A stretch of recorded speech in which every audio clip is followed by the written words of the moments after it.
Well, hello and welcome to the Tuesday edition of the Todd Veinotte Show. I'm Dan Alstrand, and again, I'm filling in for Todd this week. A big thanks, of course, to Steve Murphy, who sat in the chair yesterday.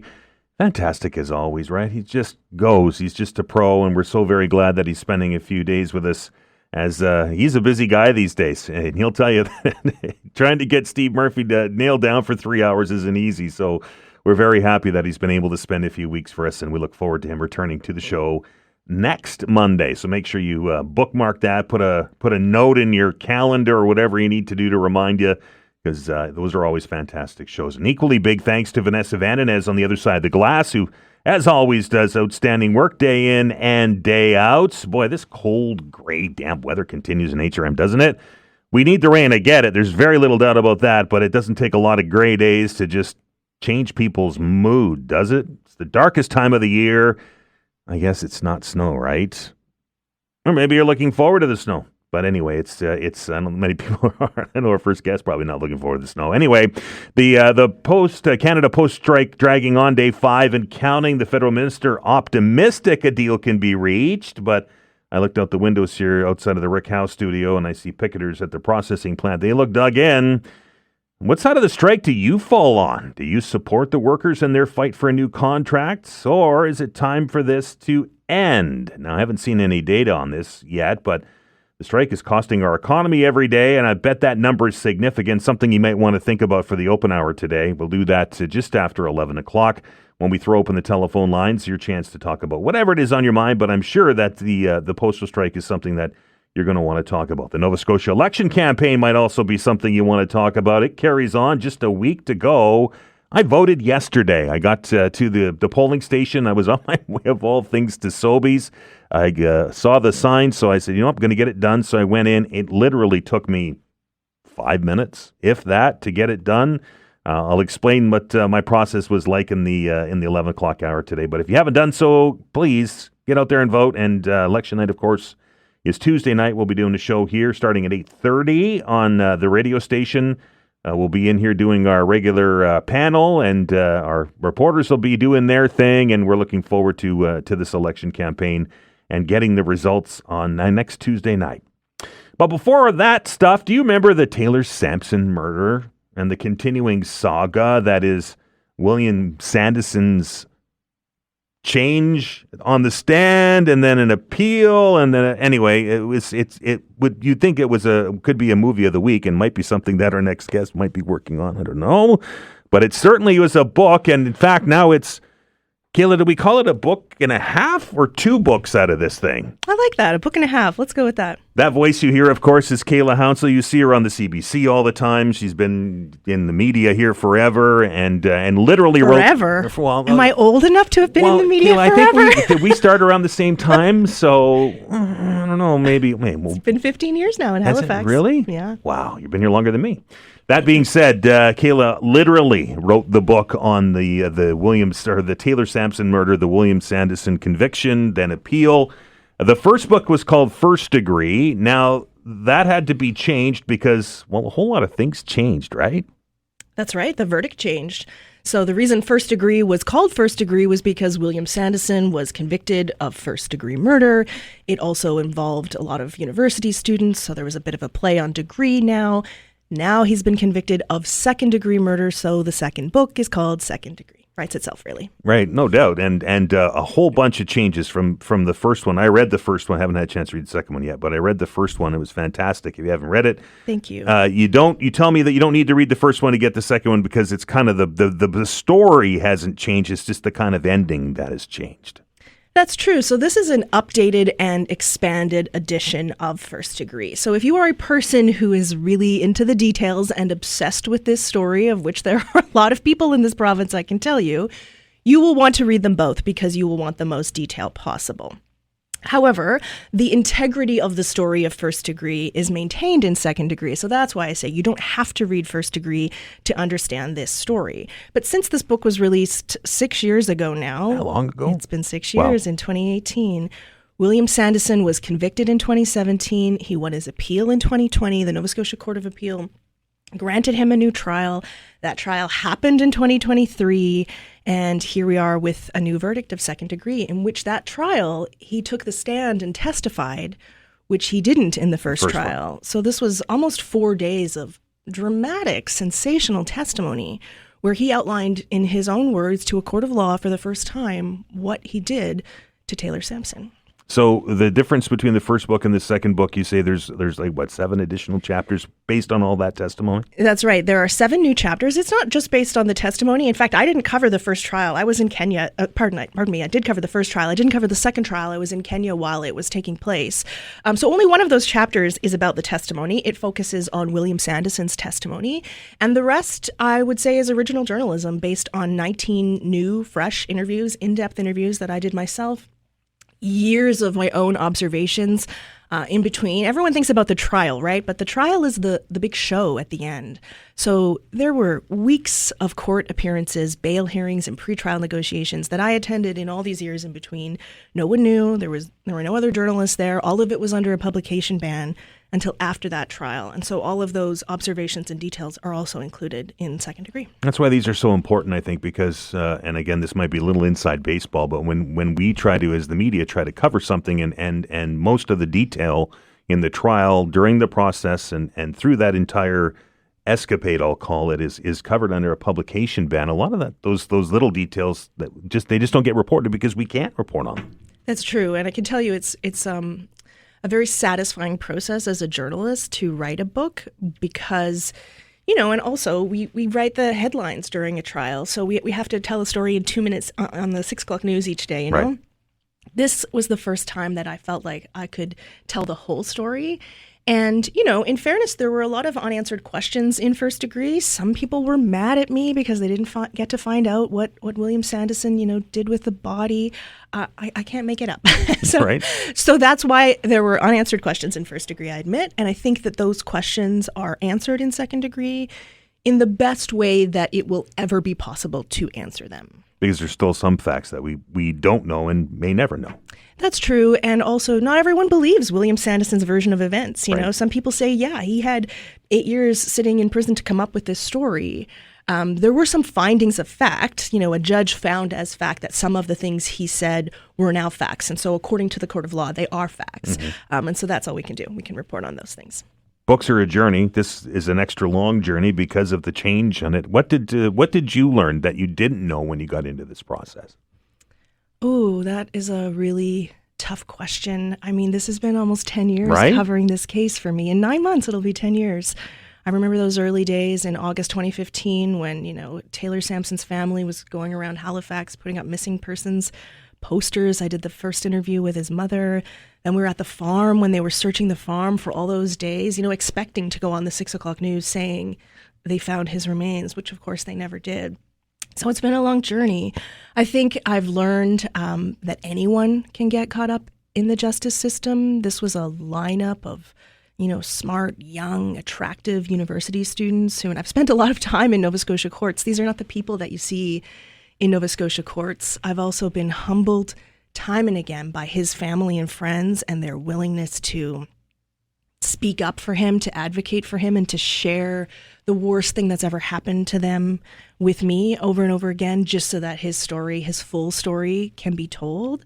They have a lot of concerns that there's this narrative in Halifax that he was just another drug dealer, and they don't think that's true, and they want people to know about his hopes and dreams and aspirations and accomplishments, of which there were many. But in terms of the actual information, there are some really, I think, fascinating things journalistically that I've learned as specifically for this book. There's a whole sidebar about Bitcoin and cryptocurrency in this book, which has nothing to do with the criminal trial, but started impacted the appeal, right? Because he applied to have legal aid fight his appeal. That's the next appeal. He's appealing again his Right? conviction of second degree. So there's this Bitcoin saga that I've written a whole chapter about. I call it the Bitcoin factor. And it's just been fascinating to see how Canadian courts never had to deal with this before. And there are all these novel legal issues in this case and this is why I think, obviously I'm biased, but I think this book is important because there are these novel legal issues that I think will be precedent setting in Canada. I think it's important too. because I read the first one and I really loved it, and I'm looking forward to reading the second edition. As you mentioned a few moments ago, Kayla, the story may not be completely over yet because there is still one more appeal before the courts. That's true. William Sandeson immediately appealed his conviction in 2017. He immediately appealed his conviction again in 2023. He's having some trouble getting that funded. You mentioned he applied for legal aid. It's been denied. He appealed that again, and it was denied again. And now he's saying he's waiting for the civil outcome of this case that involves the Bitcoin I mentioned, where Taylor Sampson's family is suing him for everything he's worth. And so his position really is that when that has been settled, he won't have any money, and therefore he's going to try again to get legal aid to fund his appeal. Whether or not he'll be successful remains to be seen, but he's not walking away from that appeal. The issues, though, I have to say, are basically the same issues that the court has already dealt with, right? And so obviously the court agreed, the Nova Scotia Court of Appeal agreed that there were issues in the first trial. That's why he got the second trial. But the second trial was the remedy for those issues that he's still complaining about. So you've spoken to Taylor Sampson's family, I would imagine, more than once. Many times. After this recent conviction, were they satisfied with that? Were they good with the result of that and the fact that there was a conviction? Or is that an impossible question to answer? I think it's a good question. I think it's an impossible question to answer, and I certainly wouldn't want to speak for them, but I have spoken to a number of his family members and friends at length, and I think the answer is no. They really wanted a conviction of first-degree murder, and they did talk to me about the relief that they felt the first time around when they heard those words, convicted of first degree. Then they had to sit through this all over again, right? It's a very lengthy trial. It was essentially the same people telling the same stories, with the exception of William Sandeson testifying for those 4 days this time. And then at the end of that, they hear not guilty of first-degree murder. They worried that the jury was going to find him, guilty of manslaughter or believe the self-defense argument that he made in the second trial. They're relieved it wasn't that. So I think they were bracing for second degree, hoping it wasn't. Glad that he's convicted, worried about the fact that, his parole eligibility now is 15 years and he's already served half of that. So if I do the math here, in 5.5 years from now, he could begin applying for parole, at which point they're going to have to begin sitting through these parole hearings as the Parole Board of Canada decides whether he should be released. So this is not over for them. It's never going to be over for them in terms of that court process. And because they don't have his remains, they have no final resting place. Think of it, when your loved one dies on their birthday or on the anniversary of their death, you go to a cemetery, many people, and you go to their final resting place and you pay your respects. They can't do that, and they feel that has been completely robbed of them by William Sandeson. And so no, I don't think that they're satisfied with this, but I can't imagine what could ever satisfy them, because they're never going to get Taylor back. Kayla, we know, and I'll say it again, it's important that these stories come to light, and I really loved the first book, and I'm looking forward to the second one. Knowing what you know now, would you do it again? Would you write this story again? Absolutely. Yeah, figured as much. Lots of people have asked me, aren't you tired of this yet? This has been 10 years. Right. And I can honestly say, no, I'm not. It's an extraordinary amount of work, one that I've had to do on top of my day job, which has been a challenge for sure. But I just really believe that there was so much more to this story that needed to be told, and I would absolutely do it again. I did do it again. This is the second book. It's just gonna. Well, you did. You just you added a bunch to it. So, and like I said, the story's not over yet. There might be another chapter out there. We'll see. Kayla, what's next for Kayla Hounsell? You got this one. Hopefully, this is the last big rewrite on it. What's next for you? You just going to continue to write? You going to continue to be on our TV screens? You going to do both? What are you doing? Yeah, I'll be doing both. We have this election that I've got to cover this next week. Thing, you mentioned this right? Small thing, so we'll be doing that while we're launching this book. But I'll be all over the place on the CBC, as you mentioned, and I've got a bunch of ideas for other books. None that are in any shape that I can talk about yet, and I think probably will take some time for me to recover from this one. It has been 1.5 years of my evening weekends vacation dedicated to this. I will say that I think people in Nova Scotia who know me and know my work will probably be very surprised at the next book. Yeah, but I'm looking forward to that too. And so are we. Kayla, appreciate your time. Thanks, Dan. I appreciate your The interest. book is Second Degree From Med School to Murder, the story behind the shocking Will Sandeson trials. Kayla Hounsell, the author. Book launches next Thursday, so keep an eye out for that, and go get one autographed and say hi to Kayla, because it's fantastic work. Thanks for coming in. We're going to stop down and take another break. Show continues on the other side of it. We got a raft of guests today. When we come back, a conversation about the St. Patrick's steeple. It's been saved. John Murphy will be in the studio. You're listening to the Todd Veinotte Show. I'm Dan Alstrand. We're back in minutes.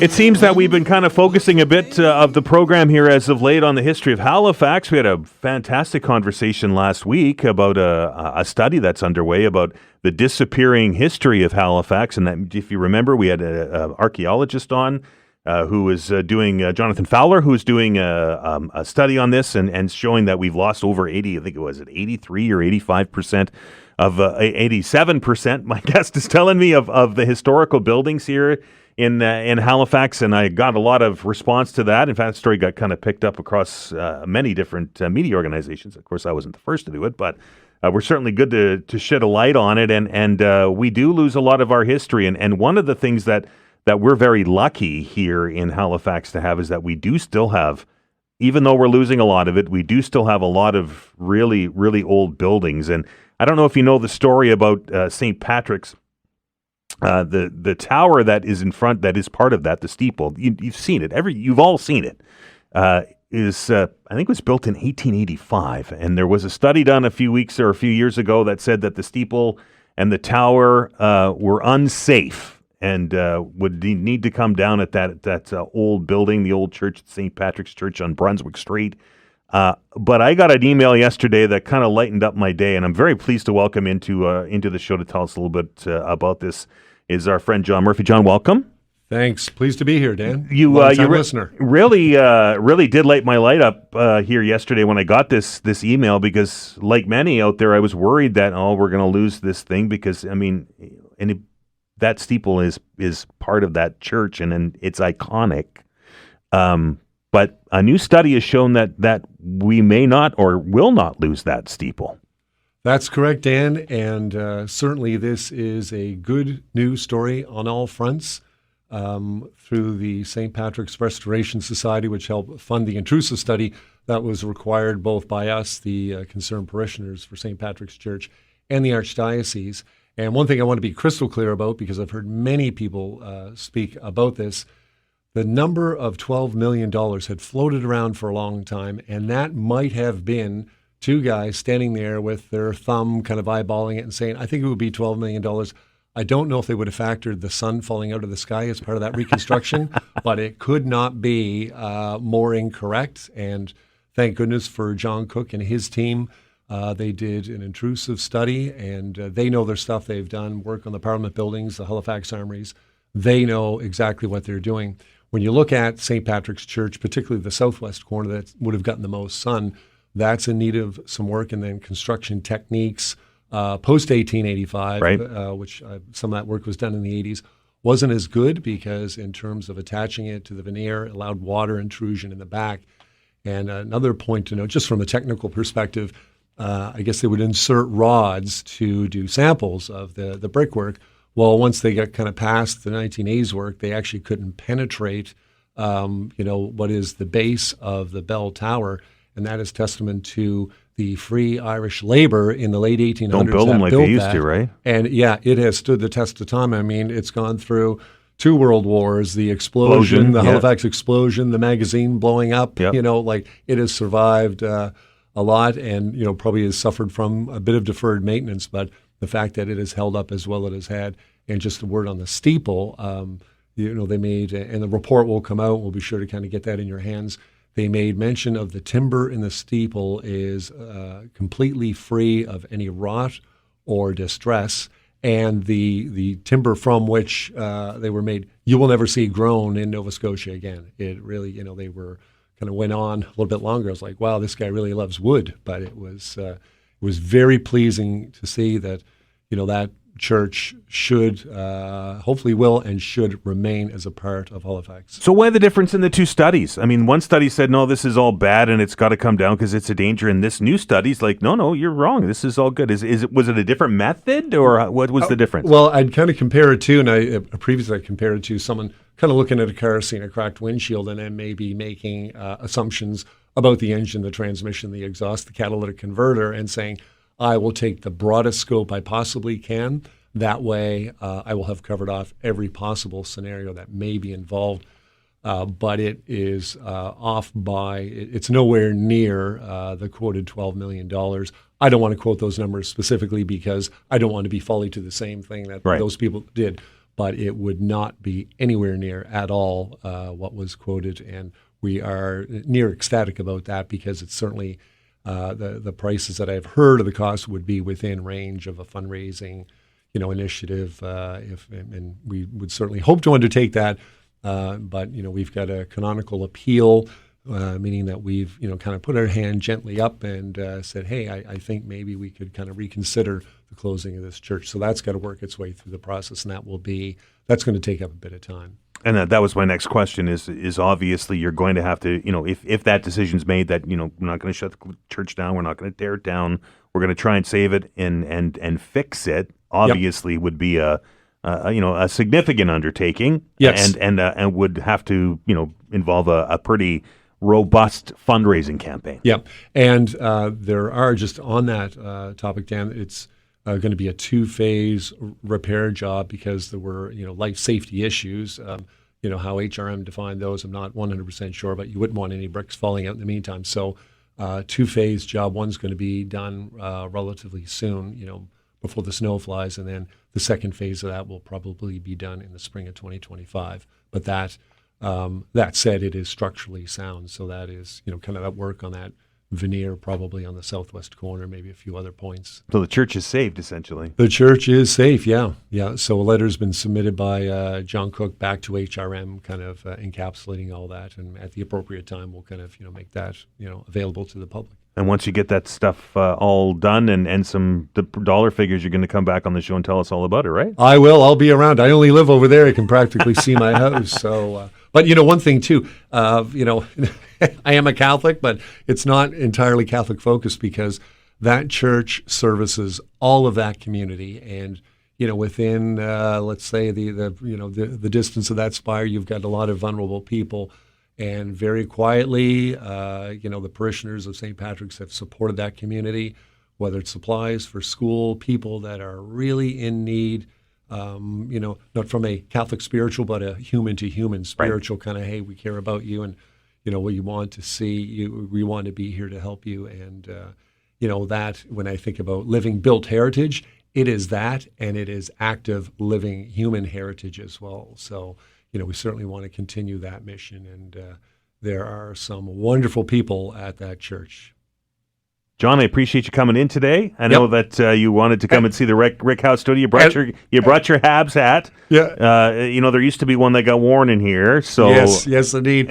And Dan, I got to tell you, my only hope is I hope this gets as much traction as the Atlantic Grand Prix wrestling bit got yesterday. My phone blew up. Wasn't that crazy? Oh, what memories that guy! It was in. I watched it from afar, obviously, but I mean the names that Leo Burke and the Beast and oh my goodness. My goodness, what a great interview. Last night I was showing my son the Emile Dupre mule kick in the living room. There you go. Anyway, John, I appreciate your time. Keep us in the loop once you get better data and some numbers, and hopefully we can help you out. Okay, thanks very much. That is John Murphy. The St. Patrick's Church looks like it's safe, and hopefully it'll be saved. What a great news story. We're going to stop down and take a break. When we come back from the news, Blake's going to update us on what's going on. HRP is on a recruiting drive. Constable Martin Cromwell will join us. You're listening to the Todd Veinotte Show. I'm Dan Ahlstrand. We are back in minutes.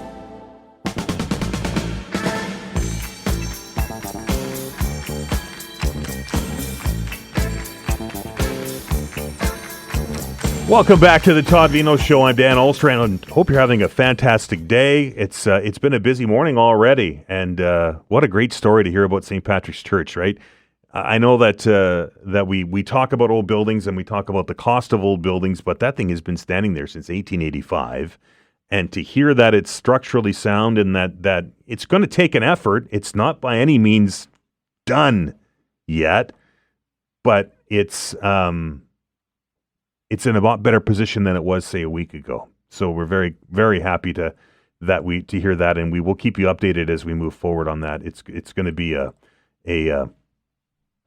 it's going to be an ongoing story, and I think that, and I just chatting with John before we went off the air there, he said this is the first bit, but there's going to be a lot more to come. But anyway, always happy to talk about old buildings, particularly that old church. Been on Brunswick Street since 1885, and hopefully it'll stay there for many more years to come. Our next guest, it's been a while since we had a conversation with, so let's welcome from Halifax Regional Police, Constable Martin Cromwell. Constable Cromwell, how are you? Not too bad. Thank you for having me. I guess let's start with yesterday. Yesterday's a busy day, obviously, for HRP. A determination in an investigation yesterday at the Walmart on Mumford, the bakery ovens death. You were able to come to a determination that death was not suspicious. I guess that's the end of a rather lengthy investigation into this. Yes, definitely was a very tragic incident.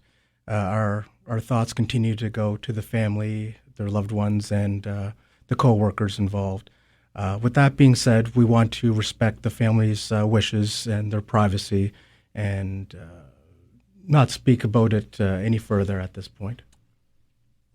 Deemed it as not suspicious. No evidence of foul play was on the release yesterday. Does that end the police investigation? Is it over? The investigation is open.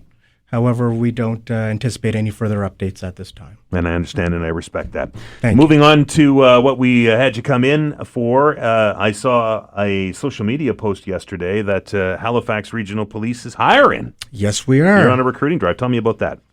Well, again, very happy to announce that we are hiring. The hiring process is currently open and will close on January 10th.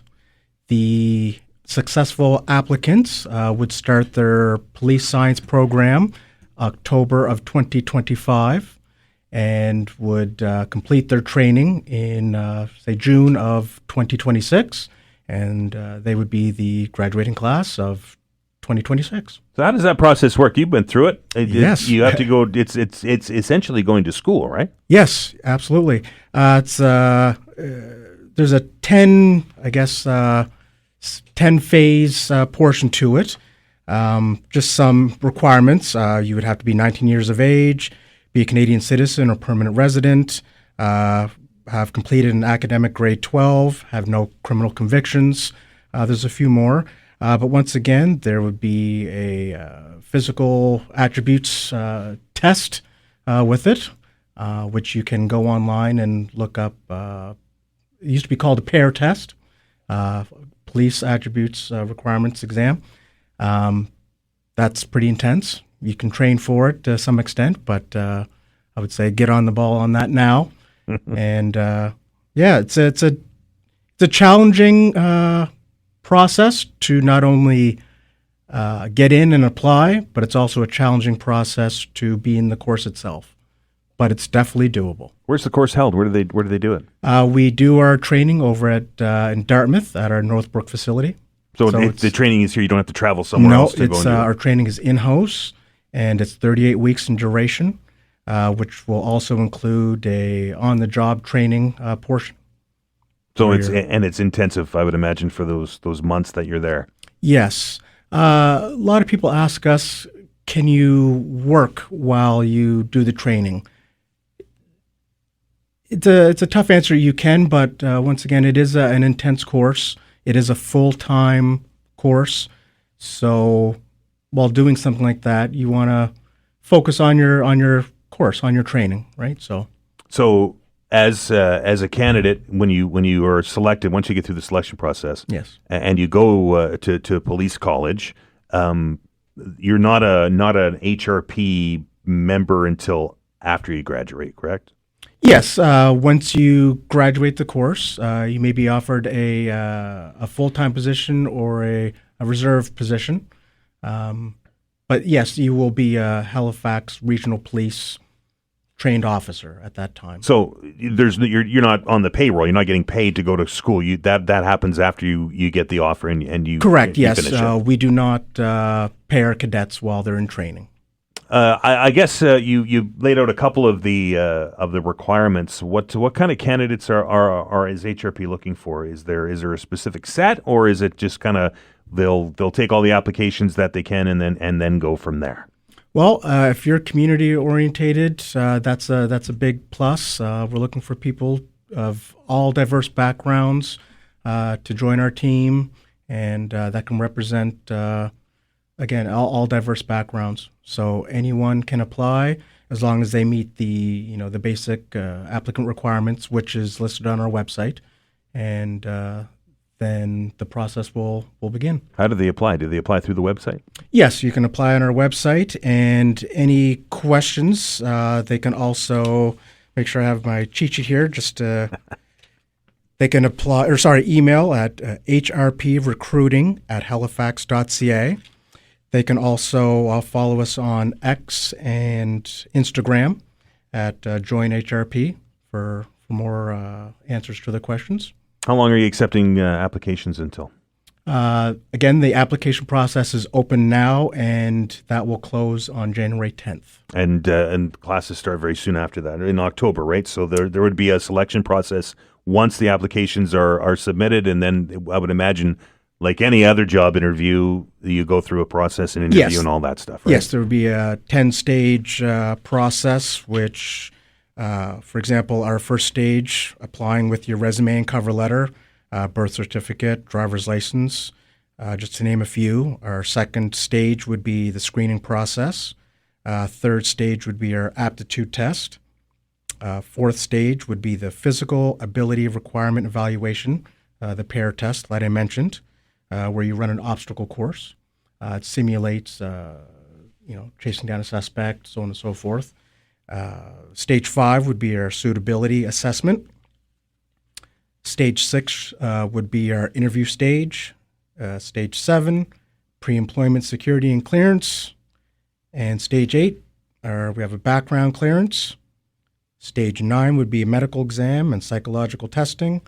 And if successful, Stage 10 would be you start the police science program. And then you go through that until June, and then you have some on-the-job training, and then Yes. by the end of 26, you could be a police officer. Absolutely, yeah. All of the information available on your website, I assume? Yes. So if you have any questions about that, there's a couple of email addresses, there's some phone numbers on there, and we know that you're looking. Do you know any idea how many officers you're looking for? Our class usually is about 20, 25, 26, 27, but we get lots of applicants, and once again, we're encouraging everyone, if they have the basic applicant requirements, get your resume in, get all those things in, make sure you have all your documents ready to go. We would hate to have someone's process, I guess, halted or hindered, during a certain stage if they just don't have that documentation handy. That could really hurt their process, slow you down. So we definitely recommend having all of that stuff ready to go. And by all means, anyone can continue to reach out if they have questions along the way. I'm glad you didn't challenge me to the PAIR test, because there's no way I'm passing it these days. You're more than welcome to come and run a PAIR test. That may actually be in the future. I think I've done it now. Vanessa's like, yes, please, make him do it. Let's do it. Let's make it happen. Martin, I appreciate it, sir. Before I volunteer myself for anything else, have a great day. Thank you very much. That is Constable Martin Cromwell. He is HRP spokesperson. The information available on the HRP website if you are interested in becoming an HRP officer. It's a lengthy process, and you need to get started now because that deadline will be fast approaching. We're going to stop and take another break as I try to take a breath and figure out how I'm going to do that test. Anyway, we're going to take another break here on the program. When we come back, the Canadian Federation of Independent Business happy with what they're hearing in the election campaign. Duncan Robertson will be joining us. You're listening to the Todd Veinotte Show. I'm Dan Alstrand. We're back in minutes. Thanks.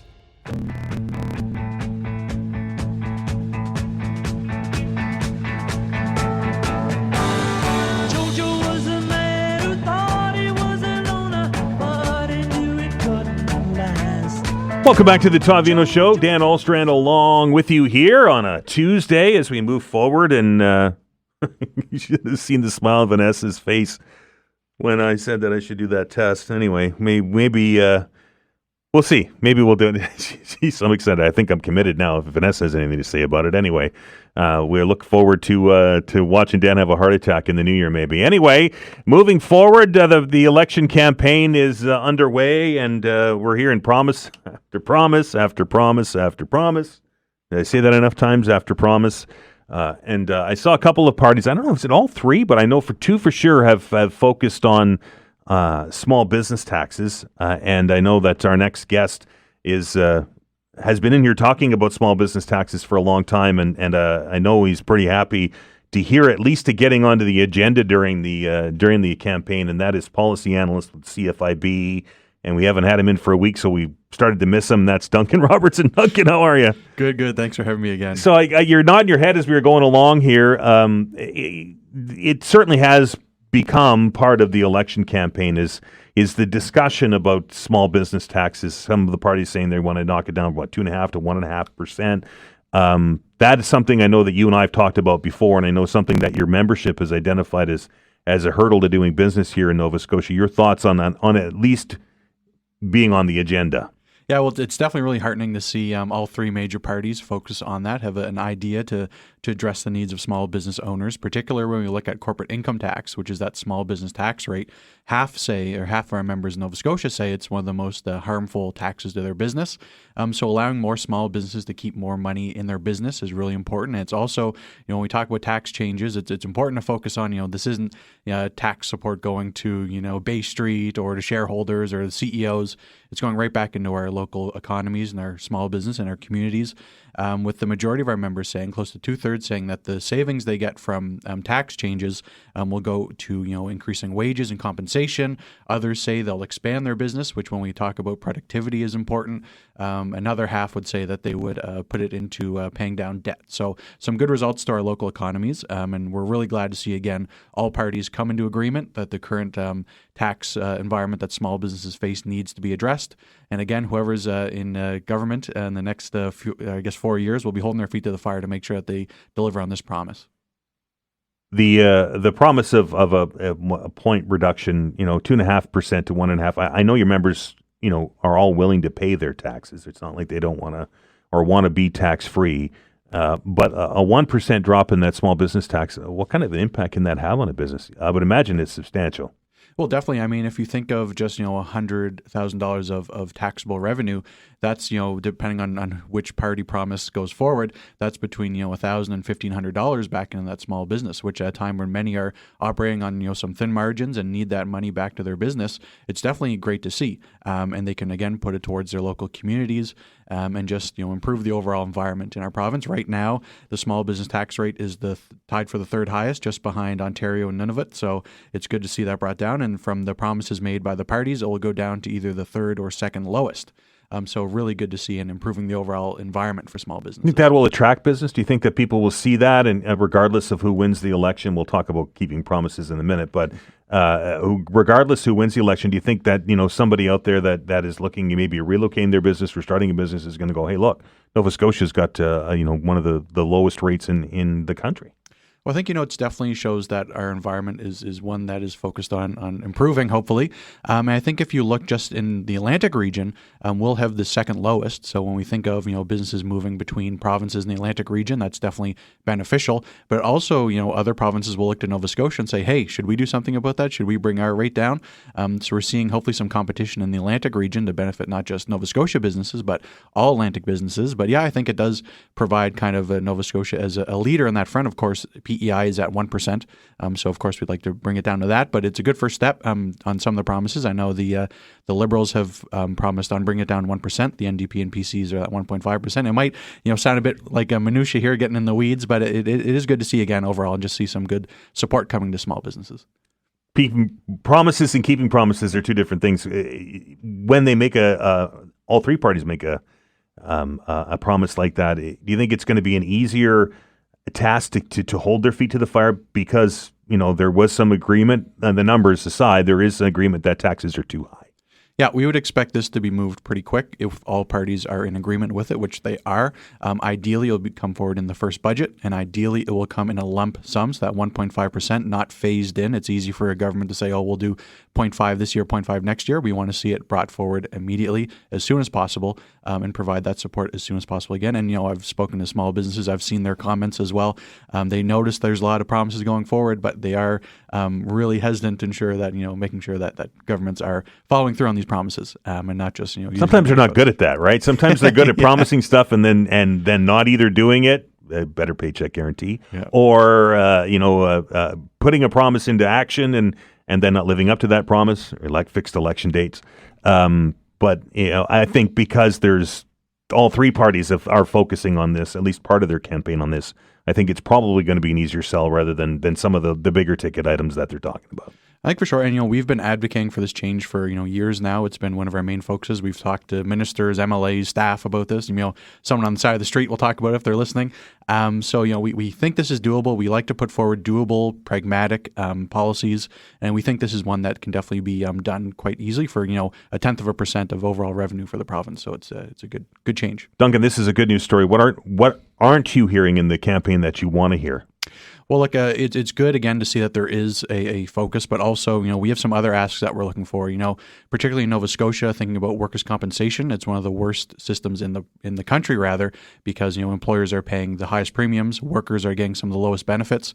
Haven't really heard a lot about that in the debates. And, we just want to hear a good focus on the economy. Sometimes that's lacking in some debate. But look, just a focus on the future, the next 4 years, an economic plan in which small businesses make up a good cornerstone of that as well. Got to ask you, looking out the window, I can see there's a strike at Canada Post, and I know that a lot of small businesses rely on the post office and the mail. What are you hearing from your membership about this strike, and what kind of an impact is it going to have? Definitely some concern around that. Of course, a lot of small businesses use, Canada Post for a low-cost transportation of their goods. And we've seen, supply chain issues over the past, few years with strikes, et cetera. And we just want to focus, there is a real impact to small businesses in our economy. They're our neighbors. There are, they make up a huge part of our communities. So just making sure that, they're keeping that in mind and ensuring that both sides are at the table and really making sure that we're getting service back as soon as possible. Duncan, always a pleasure, sir. Appreciate your time. Anytime. Thanks for having me. That is Duncan Robertson from the Canadian Federation of Independent Business. All right, we're going to stop down. You know what? I think is the first time, Vanessa, correct me if I'm wrong, I think that's the first time since we locked down for the pandemic that we just had an hour-long segment on the Todd Veinotte Show with each guest being in studio. So there is a benchmark that we need to do, and it's just so much more fun when they're here because I can make faces and stuff, and they laugh, or at least they try to laugh. And then I get volunteered for stuff that I probably shouldn't be involved in, given my physical stature. That all being said, we're going to stop down and take a break for the news. On the other side of it, we're going to turn over the hour to you. It's time for the open hour. Lots to discuss. Lots of good calls yesterday with Steve Murphy during the open hour. But my question on the table for you is this. What side of the Canada Post strike are you on? You just heard from Duncan, who said that business owners use Canada Post a lot for a cheap way to move their goods across the country or into their stores. We know Black Friday's right around the corner. We know Christmas is coming around the corner. What side of this strike are you on? Do you support the workers in their push to get a better wage and to, as the union says, to be able to retire with dignity and in a safe workplace? Or is it time to end this strike, time to move on, and time to get the economy rolling?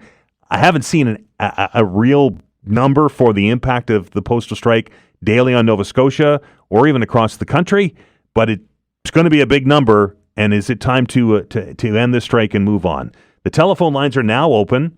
902-405-6000 is the number. The open hour after the news. Nice.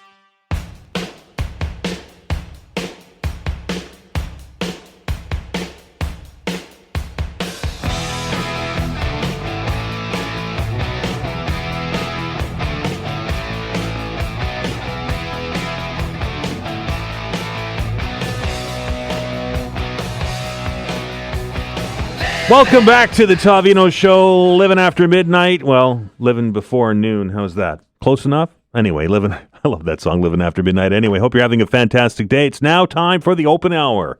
Your chance to talk about whatever it is you want to talk about. The lines are open, and there are a number of them available. So if you'd like to get in, this is your opportunity.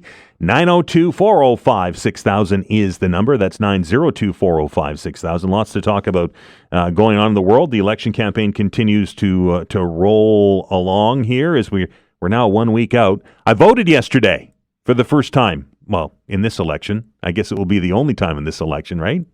Anyway, this is the first time that I voted early in a provincial election was what I was trying to get at. Usually I save that for election night, but as you likely know, we're going to be busy here on election night, so I decided to get it out of the way. I was going to Sobeys yesterday, saw the yellow sign with the X on it, so I said, you know what? I know who I'm going to vote for, so let's go get this done and do my civic duty. So I did, and it took me 5 minutes. I got in there, I sat down, there were a few people in front of me.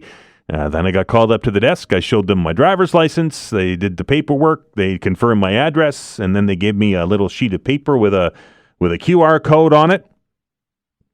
I went behind the screen. I scanned the QR code. There's a little red box on the left-hand side, at least it was on this one. And I scanned my QR code. It beeps. And then in front of you is a tablet where the electors come up. You push the box with your finger on who you want to vote for, and it puts an X, and then it asks you to confirm that. And I did, and then it prints off a piece of paper. They hand you an envelope when you get your QR code. It prints off a piece of paper. I put the piece of paper into the envelope. I went to the person standing over the traditional square or rectangle voting box. They seal it for you. They hand it back to you. You put it in. Bob's your uncle.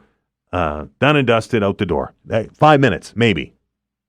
So if you haven't done it already and you already know who you're going to vote for, I know it's still a week to go and there's still some discussion to be had. But that being said, it's really, really easy. And numbers were lagging last I looked behind where we were at this time last year. So I hope that you are waiting to get a little bit more information before you vote, because I really like to see some turnout numbers here. Are we going to see them? I think that's a point to be discussed, but it would be nice to get you out there and get it done. It's really easy, and it doesn't take a whole lot of time out of your day. 902-405-6000 is the number, 902-405-6000. We begin this morning with Sean. Sean, how are you? I'm good, Dan. Thanks. How you doing? I'm okay. What's on your mind? I want to talk about this Randy Blossano stuff that's going on, but first I just want to weigh in what I thought was pretty funny with the provincial election. I find these two candidates, Zach Churchill and Claudia Chandler, like they just remind me of Trudeau and Singh there. Like they're identical. Like Zach's running. His ads, you could replace Tim Houston's name with Justin Trudeau, and Pierre Poilievre could run the exact same ad. Like, I don't understand why he can't see that. Like, Canada in general has a medical, doctors, and healthcare problem. The immigration, I mean, he's just already admitted that he's let immigration get way out of control. So I just don't know where these two are in the election. It seems like they're just saying stuff to appease their base and nothing to persuade other people or independent to lean their way. I just don't know where they're going with it. Has anybody come to your door yet, Sean? Has a candidate come to your door? I did have a liberal candidate. I just told them I'm a registered conservative and I'll be voting conservative. So I didn't give them the time of day because, again, this is the ads they're going to run. I don't want to hear that spiel at my door. Okay, fair. Right? Because it's just going to turn into this conversation we're having, right? And get nowhere. So, and then the other thing is, like, Zach attacks his character. Like, Dan, I want to know what the Liberal Party plans. Remember back when the woman was caught stealing $200,000 from the Liberal Party, and she was given a promotion and told, oh, just pay back the money and everything is all fine. And then the same situation happens in the Conservative Party, and Tim Houston, what's he do? Immediately disbarred her, immediately got her out of there, and then pursued charges against this person. Like, this is the kind of action we need. We need responsibility and accountability in our society. Like, it's just getting out of hand, which leads me to this Randy Blossino thing. I don't know if you've been following this, Dan, but this is absolutely disgusting. It started out, for people that didn't know, his company was accused of he was not allowed to be owning the company that he was involved with, Steven Anderson. And so told everybody that, no, he stepped down. Then they had a congressional meeting and a Congress thing, and it came, and then they remember the mysterious Randy. Oh, it's not Randy Blossino, it's another Randy. Well, then it came out that it was actually Randy Blossino that was the guy in these texts and still in the business. And Steven Anderson was actually charged with lying to Congress. So that happens, which no news covers. It was hush-hush, which I thought was pretty outrageous. Then we come to find out that he claimed Indigenous status to secure these government grants. Yeah, he said that his great-grandmother was a full-blooded Cree, I think he said, did he not? Exactly. And then he turned around, and then he turned around there earlier this week, and said that the reason he did is because he was adopted by an Indigenous couple. So that's why he claimed Indigenous status and exploited these, is what it is. It's exploitation to these Indigenous, which is disgraceful.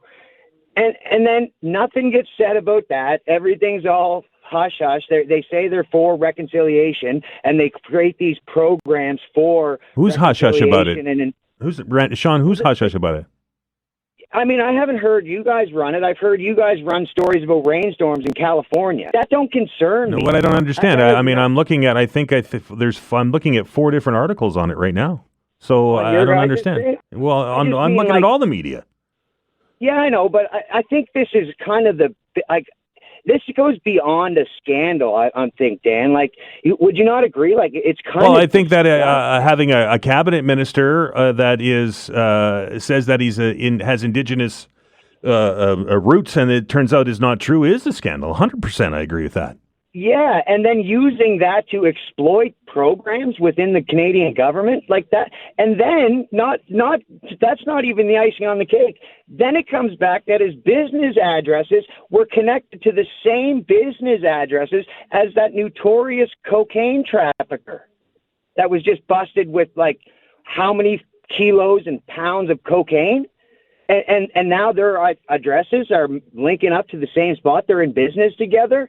Like, what kind of a bizarro upside-down world are we living in where this guy can still show his face?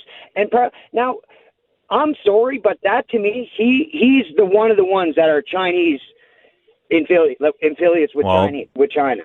Like, we know all the stuff that you said about the Cree and the business licenses. That's documented. We do not know that he is one of the Chinese influences, so it would be inappropriate for us to say that. He's in enough trouble as it is, Sean. You don't have to make stuff up to put it on there. You don't know it's true. I know, but I mean, it just leads you to believe. Like, who else could you point to? Like, this is just, to me, is the most disgusting slap in the face to Indigenous people that there ever could be. You exploited them to take their money. Like, it's disgusting. But I'll leave you with that, Dan. I appreciate your time. Have a good one, sir. Thanks. 902-405-6000. That's 902-405-6000. We welcome Barry to the program. Barry, how are you? Not too bad. Maybe it's time the post office goes away to the Pony Express. I mean, seriously, today, with electronic transfers and everything else, and private, there's no need of a crown corporation competing against private enterprise. I mean, there was a time once, people that send the mail from out west to here, it costs the same all across the country. That was a great purpose. But today, with the way the world has changed, it's unnecessary. And if they're... what they should do, maybe half of them, is go back to school, get an education certificate you can put on the wall, and you'll get a high-paying job. Just, if you don't want this, it's time for the end of the post office. It's unnecessary for a government-run post office. It's obsolete. It's the same as the old blacksmith shoeing all over. you don't need them anymore for most places. It's ridiculous, and they're not going to cause as much trouble as they did. If it's that necessary that the mail must get through, they wouldn't be allowed to go on strike. It's a time to put an end to this foolishness and let the private enterprise run that service totally and make them disappear. And then it's never have this problem again. I mean, I've hated them ever since years ago when my father's seat covers never came because the company went bankrupt because they were a mail order company and a strike took them out. They're unnecessary, they're useless, and it's time to say goodbye. Barry, appreciate it, sir. 902-405-6000. That's 902-405-6000 is the number. Your thoughts on the postal strike? What side of this are you on? Barry makes some interesting points, not necessarily agreeing with them, but I think that Canada Post is a service that's used by a lot of Canadians. I bet you and I know there's a lot of commerce that happens with it. But the interesting point that Barry made is that Purelator Courier, which is 90-some-odd% owned by Canada Post, is competing against the courier companies in this country. And is it right that a Crown corporation, or at least an arm's-length Crown corporation, competes against private interest? Maybe the same could be said about the CBC. We're going to take a break. You're listening to the Todd Veinotte Show. I'm Dan Alstrand. Back in minutes.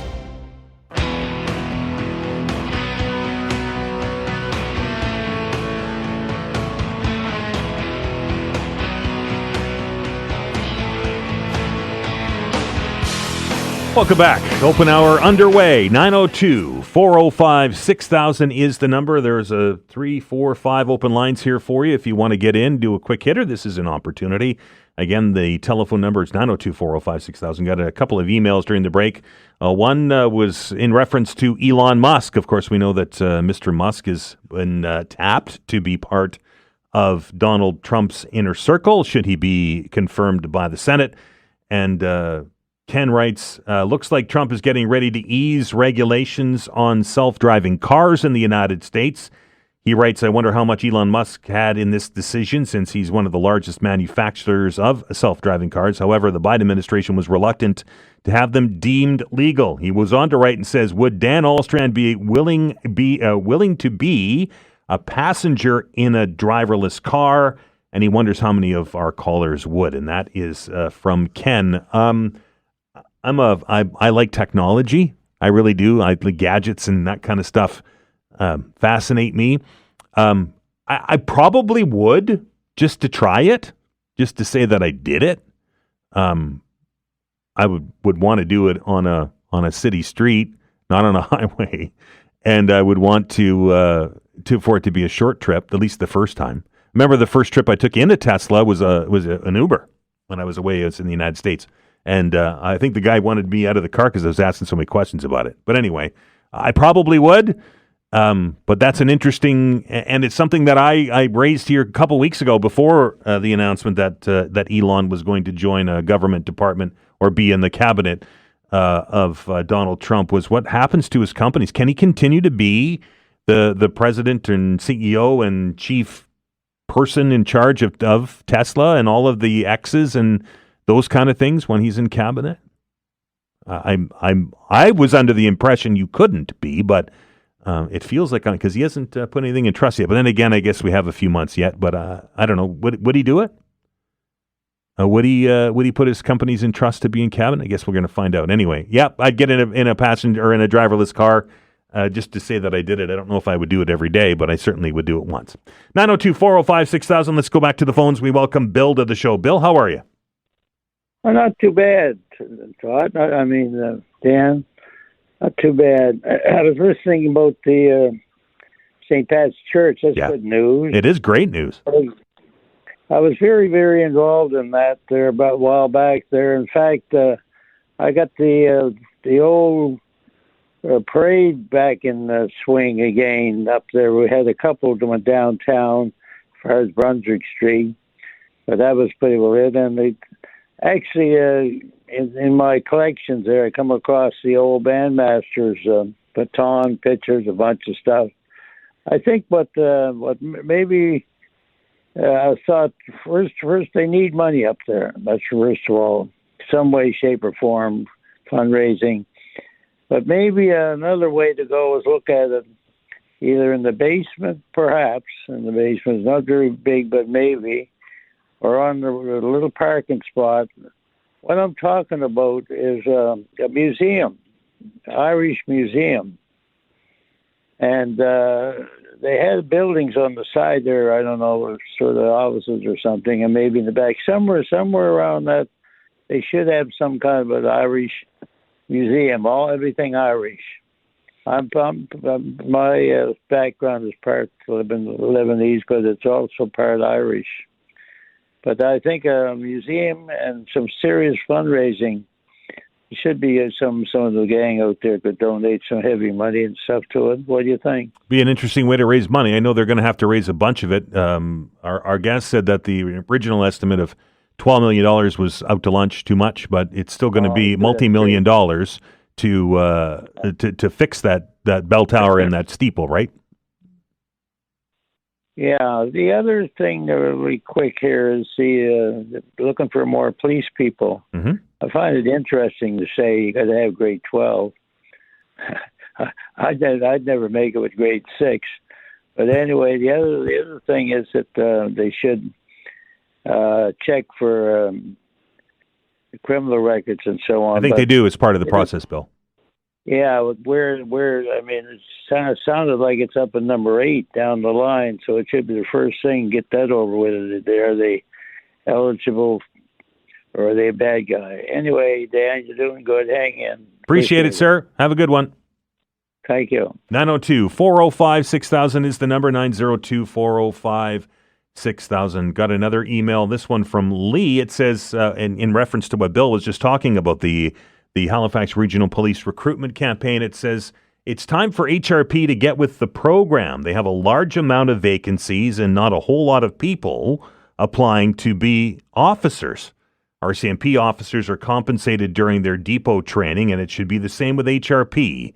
There are not a lot of potential applicants. There are a lot of potential applicants not applying because they have a family to support. Halifax Fire pays their members during training, and they make 99% of what HRP makes. They have no issues with recruitment or retention. And that's from Lee. It is interesting, and I did ask the question about compensation. That it's a long time for somebody to be involved in that training program. I think he said it starts in October and goes through until June. So that's a long time for somebody that has themselves and a family to support to be able to do that. I don't know, and it's probably my bad for not asking the question if there was any student aid available for that. So if anybody knows, they can let us know, 902-405-6000, if that's available for that. We're going to stop down and take another break. Open Hour continues on the other side of the news. Blake's going to update us on what's going on in the world. Lots of open lines if you want to get on. Here's a great opportunity. 902-405-6000. We're back after the news.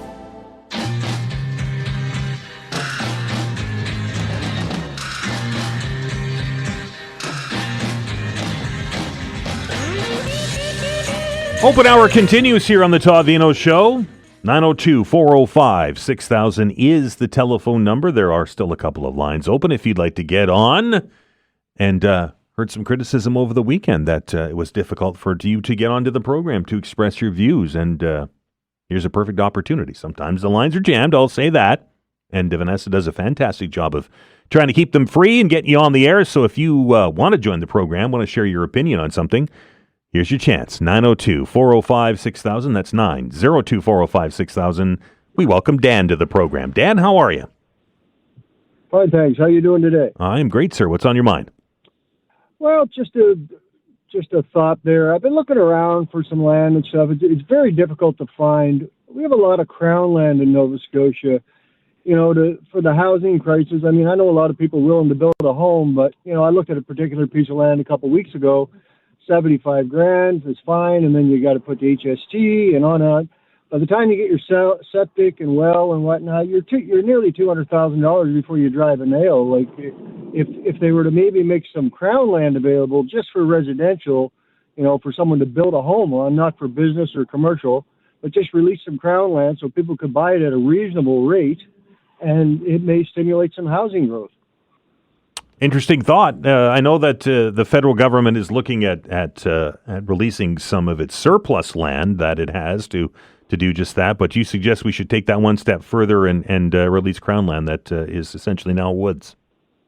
Well, within, realistically, I do a lot of drives on the weekend looking for land and properties and whatnot, and you drive by miles and miles of land that looks perfectly developable. And a lot of it is privately owned woodland, and that's fantastic. But there's a lot of Crown land that will never be used by the government. And I'm not saying to put factories and dumps and things, but just a residential, sell someone, a 2-acre lot just for a home. I don't know. I thought maybe that's maybe an option to, stimulate some more house building, because right now to build a home, you're looking at, $500,000 bare minimum to build anything. A 2-acre lot could put, 10 homes on that, right?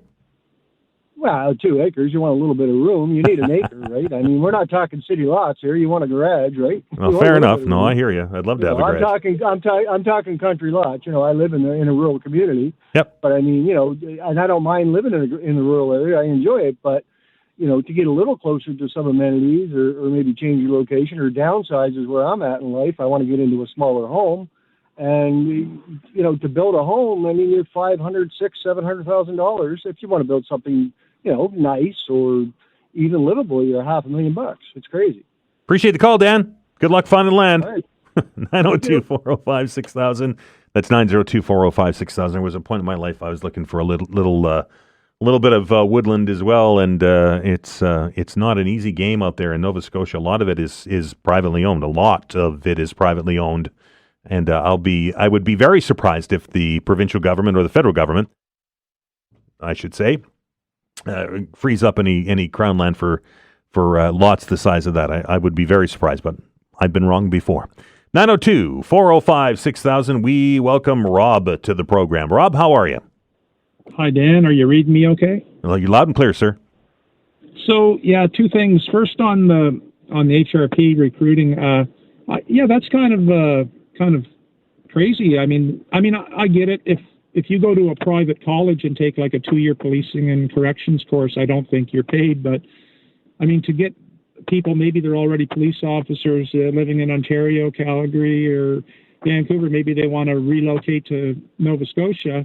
You'd think to attract your best candidates, you'd think they would offer some type of compensation while you're being trained or going through the process. I think an already serving police officer wouldn't have to go through the police college part of it. At least that's what it says on their website. But what I'm looking at is somebody that isn't fresh out of high school, and that's not still living at home, that has a spouse and maybe some kids and a rental or a mortgage to handle, and to be able to stop down and to go for that long without any income. And I couldn't do it, and I know many of you out there couldn't do it either. No, it'd be tough, and they need to get boots on the ground. They need to get people out there enforcing the traffic. It's crazy out there. It's a free for all. It is. But also, one thing I want to comment on is Justin Trudeau. My God, it just keeps getting better and better and better. Now, so they realize they said that they messed up immigration. They totally got that wrong.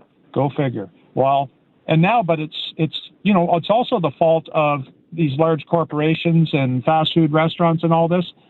I guess it's not their fault. God, somebody should be fired, whether it was the previous immigration minister, Sean Fraser, or somebody screwed up. Come on, who's running the show here? Right, he said that they let the bad actors influence their decision, I think is what he said. That we're gaming the system was the words that he used. Yeah, well, either way, at the end of the day, who should have final say as to... Well, you're the boss, right? You're the one who should wear it. Yeah. So I at this point, my God, I can't see anybody with all the scandal, the recent scandal, all the BS that comes with this government. I just don't understand how anybody would support them going forward. Well, Rob, you're going to probably get your chance in the first quarter of next year, because everybody still thinks that we're probably going to head to a federal election campaign here in the spring. Well, I hope it doesn't take that long, but I mean, it's. I'm afraid of what Trudeau's going to promise everybody to get votes. I know it's going to be something very expensive, and I'm just afraid of the damage that he's going to continue to do to the country before we can get him out of there. But anyways, Dan, you have a good day. You too, sir. 902-405-6000. That's 902-405-6000. We go back to the phones. We welcome John to the program. John, how are you? Hello, can you hear me? I can hear you loud and clear. John, how are you? Oh, not too bad. I just want to say I was listening to Zach Churchill last night when he was being interviewed by, I guess, the anchor guy on 6 o'clock news. Battis, what is his name? Todd Battis. Yeah. Anyway, I can't believe that a fellow like that talks from two sides of his mouth, you know? I mean, the promises that these guys make when they're running to try to be reelected, and then when they get in, as you always say, you know yourself, they always got an excuse why they couldn't do it because they didn't know what was in the books. And, well, they were in the books for 9 years. So what an excuse they make all the time. The other thing is, I can't tell you how bad traffic is out on the roads today. I mean, you go along these roads here and you see all these men standing there and one man is down in the hole or whatever working and nobody else is doing anything. It doesn't make sense to me. Why are there so many people standing there doing nothing? The other thing is, I just want to mention quickly, is on the Bedford Highway, what a terrible job they did on the Bedford Highway, not finishing it off by putting a nice new surface over it, and I'm talking about where the mount stretches. They just filled it in where they made all these trenches, and now it's just the way it is it's just terrible. Who's responsible for the Bedford Highway? Is it the province or is it the city? Well, it is I think it's a provincial highway, so I'm assuming that the province is responsible for it. What a terrible mess that is on that Bedford Highway. I mean, as soon as we start getting any kind of weather whatsoever, the potholes that are going to be on that Bedford Highway are going to be something wicked because there's already potholes there from last year that they didn't repair. Anyway, that's my beef for today. You have a good day. Appreciate it, John. 902-405-6000 is the number. A number of open lines available. We're going to take a break. When we come back, the open hour continues. You're listening to the Todd Veinotte Show. I'm Dan Alstrand. We are back in minutes. Thanks.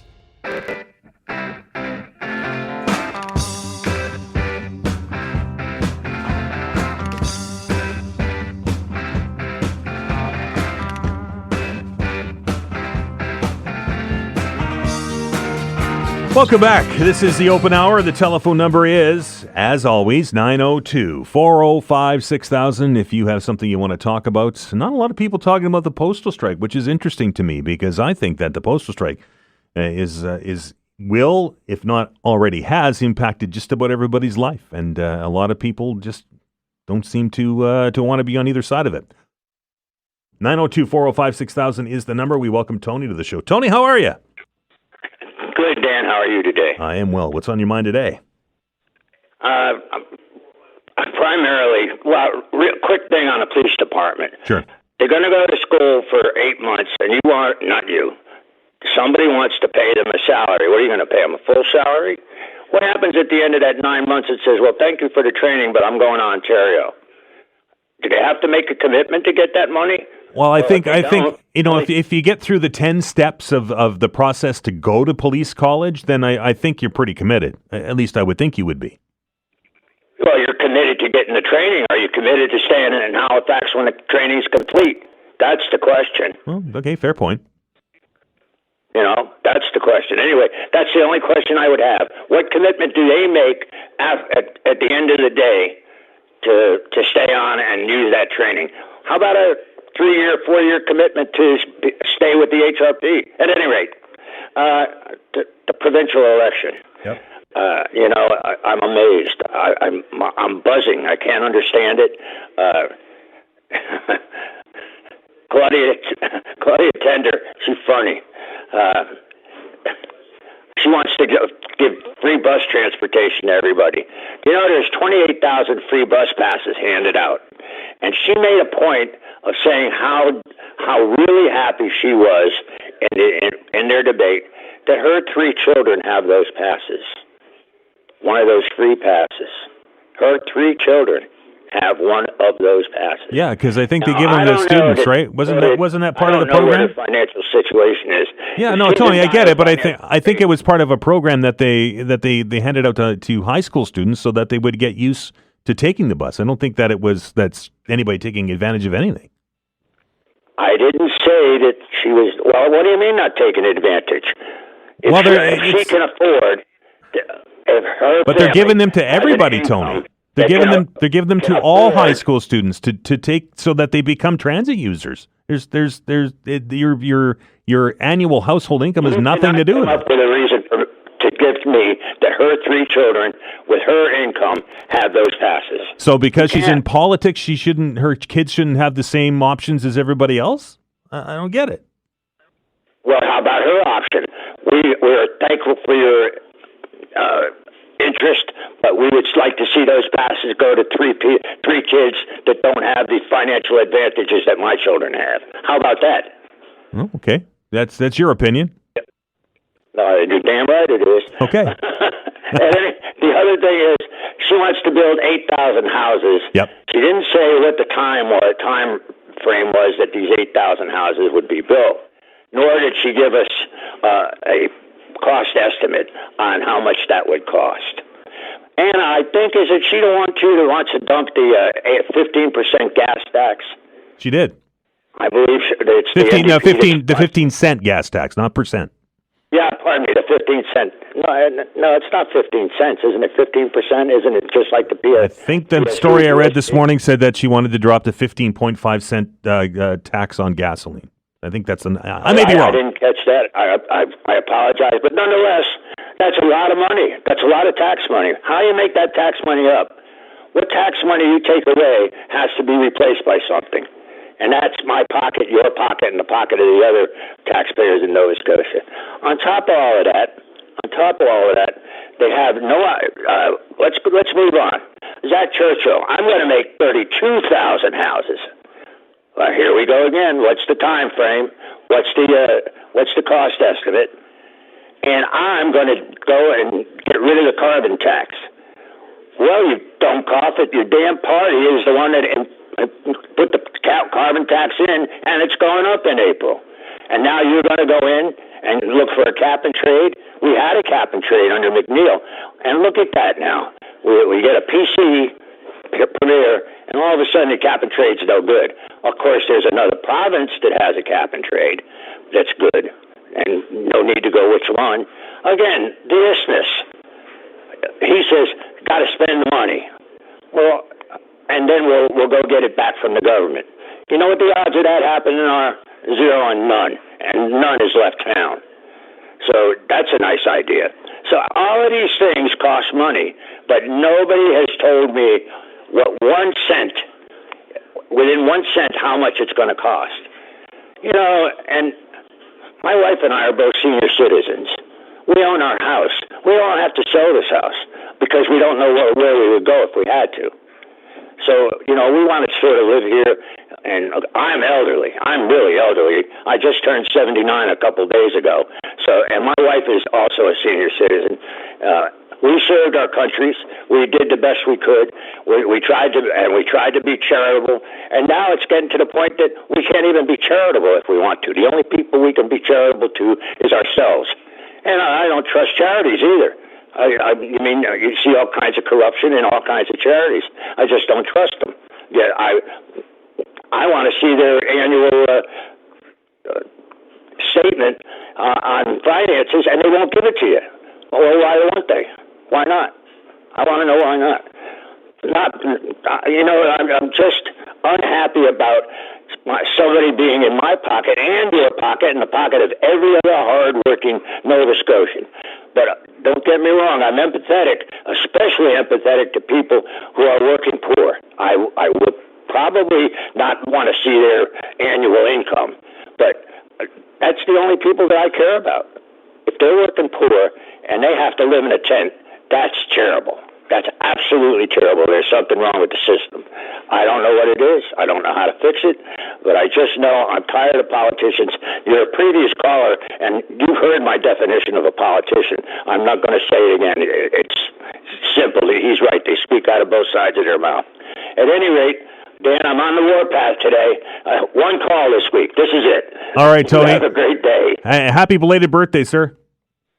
Thank you very much, Dan. Thank you. Have a good one. 902-405-6000. Let's go to James. James, how are you? I'm doing okay. How about yourself? I'm okay. What's on your mind?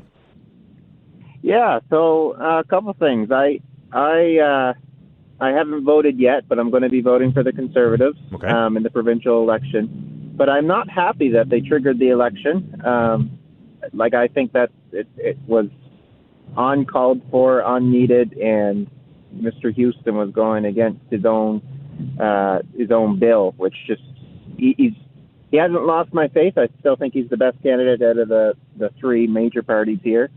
So that's one thing, but he's maybe attacking his own base a little bit by going against his word, I think, there. The other thing is that the HST reduction that he's proposing, I'm not actually overly in favor of it. I think it's a tax that's the easiest to digest in the sense that it's something that we take into consideration anytime that we're buying something. And it's not the most equitable tax to reduce because everyone has to endure it the same amount, on our everyday spending versus an equitable tax being targeted towards maybe more wealthy individuals based on their income, where the HST isn't calculated based on a person's income. So, and frankly, it's easier to calculate 15% tax in my head than it is 14% tax. Right, the math's easier. Yeah, for sure. Yeah, so those are my 2 cents. I think that if there's a reduction in taxes, which I am in favor of, I think our government spends way too much money on a whole bunch of unnecessary stuff, which is why I'm voting Conservative. I think they're the least progressive of parties, even though they have progressive in their name. But I think that the tax reductions have to be targeted more at the lower class and lower income levels, which can be directly tied to their income and not a flat tax that's seen at the GST rate. Thanks, James. Appreciate it. Okay, very good. Last word today goes to Darren. Darren, how are you? Good, how are you? Good. We're almost at the top of the hour, so we got to be quick here. Yeah, Tony was a bit long-winded today. Just want to know, with this impending federal election, will they have these traitors in the Parliament flushed out by then? Because if they don't, this has all disappeared again. I called in maybe 3-4 weeks ago, I don't know when it was, and mentioned this, and it kind of got a little stir, and then it all went away again. So this is what they love. So I'm just wondering, is there any talk of this being flushed out before an election? Because if they hold an election without flushing out these people, it's kind of nuts. I have not heard a single thing about anybody being named in that investigation. Yeah, and I gotta say, for this being the big story it is, hardly any news outlets are carrying it. Yeah, Darren, but what are we going to say, though? This is day 37 of them not saying digging. the names. What are journalists supposed to do? They're supposed to dig for a story. Why dig are they to digging what? For a story? It's classified, man. It is against the law to release it. So how am I going to dig there's that? All kinds of classified stuff that's been out there that's been rolled out, and people know what it is. I'll guarantee you there's people who know what this is and who these people are. Well, I'll Darren, guarantee you. Maybe they heard you, and maybe they'll let me know. All right. I appreciate it. Have a good one, sir. We're out of time. 902-405-6000 is the number. We are going to open up the telephone lines again on Wednesday. We're up against the break. When we come back, it's time for Science Files. Dr. Rob Thacker's here. Back in minutes. Facts. Dr. Robert, you're a new and better man. He helps you to understand.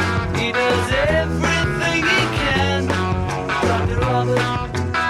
All right, it's time for Science Files. I'm Dan Alstrand. He is Dr. Rob Thacker from St. Mary's University. For the next 50 minutes or so, we are going to take your calls. If you have a science question, something that you would like perhaps an explanation to, something that's bothering you, something that you come across and you're like, Dr. Rob can answer that question. Here's your opportunity, 902-405-6000. 902-405-6000. Dr. Rob, I read an email during the open hour, and I know that you are probably more of a tech bug than I am about things. And the email essentially asked if I would put my posterior into a driverless car. And my answer was, yeah, I probably would try it. I'm curious. You're more connected into this than I am. Would you do it? Would you get into if there was one of these automated cabs that are waiting for you out front, do you take that home today? I actually, I'm a little bit skeptical, but if it was in like the traffic as it is, we can see down on Roby and Yonge right now, basically bumper to bumper moving along, that I think these systems can cope with pretty well. Where I kind of have some concerns is, say you're coming in from the bridge and coming along Roby, you're doing like 70, maybe you're going a little bit too fast, but it's a robo-taxi, so it wouldn't. And you go from the 70 zone and you suddenly hit a tailback. That kind of, I don't feel too comfortable with that, right? So that kind of sudden change in traffic situations, that does give me pause.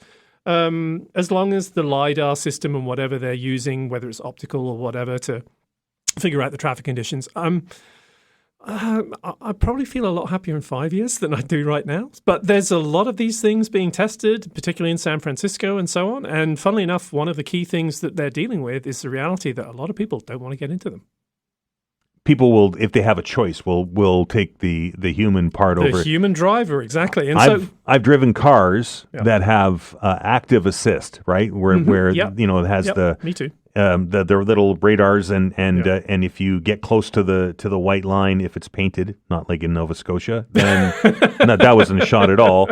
And then you get close to the line, it starts to shake, and then if you get a little bit further towards it, it will actively correct you. Yeah. That was a little bit crazy for me. I find that very awkward as well, because there's also the other fact that when you want to move into another lane, it will try and keep you in the lane, and so you're like, no, I actually do want to go here. So that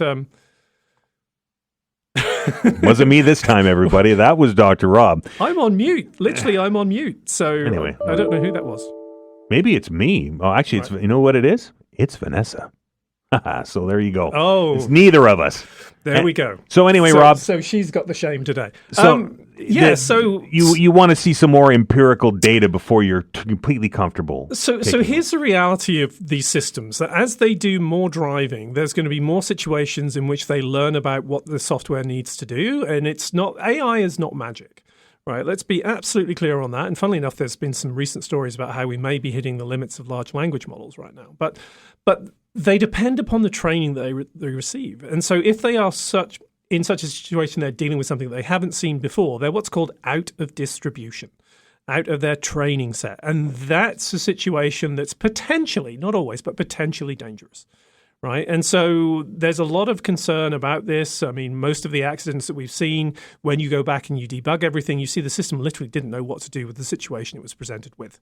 Right. And so over a period of time, though, more situations means more data. And so even though you can't train these things literally at machine level speeds, you can use the combined experience of all the systems out there to provide better training data. Yeah. Right. And so that is how we will try. The data pool is huge. Yeah, that's how we will try and improve these things over the years. And I think we'll see improvements with time. There just generally has to be, I think.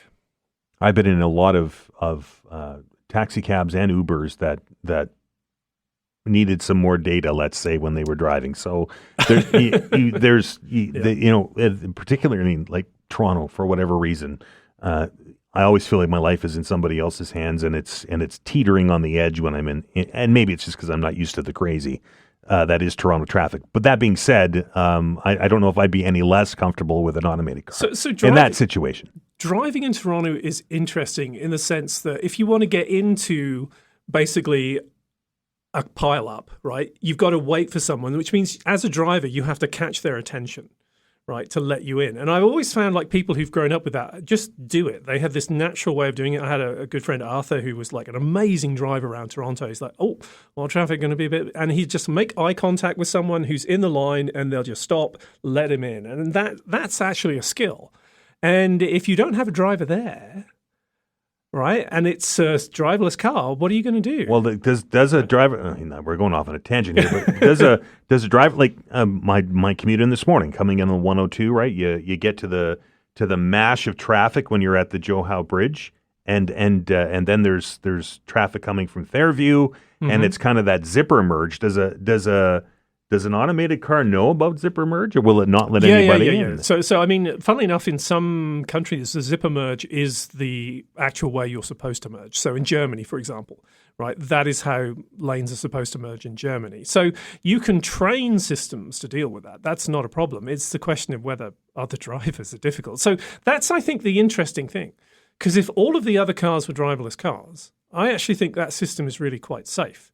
It's when you get a mixture of driverless cars and crazy unpredictable humans. Because the software will know how the other software is going to react, but it will never know how a human's going to react. Exactly. And so you can literally, if all of the cars are essentially driverless cars, you can literally engineer around that, right? And so with the example we just had in Toronto of making eye contact, you then have a situation in which if everything's driverless, you can have one car signal another car, they've got to get in and they can make space, right? So that will work. But if you've got a human who's like, hey, let the driverless car in, that's going to create some interesting outcomes.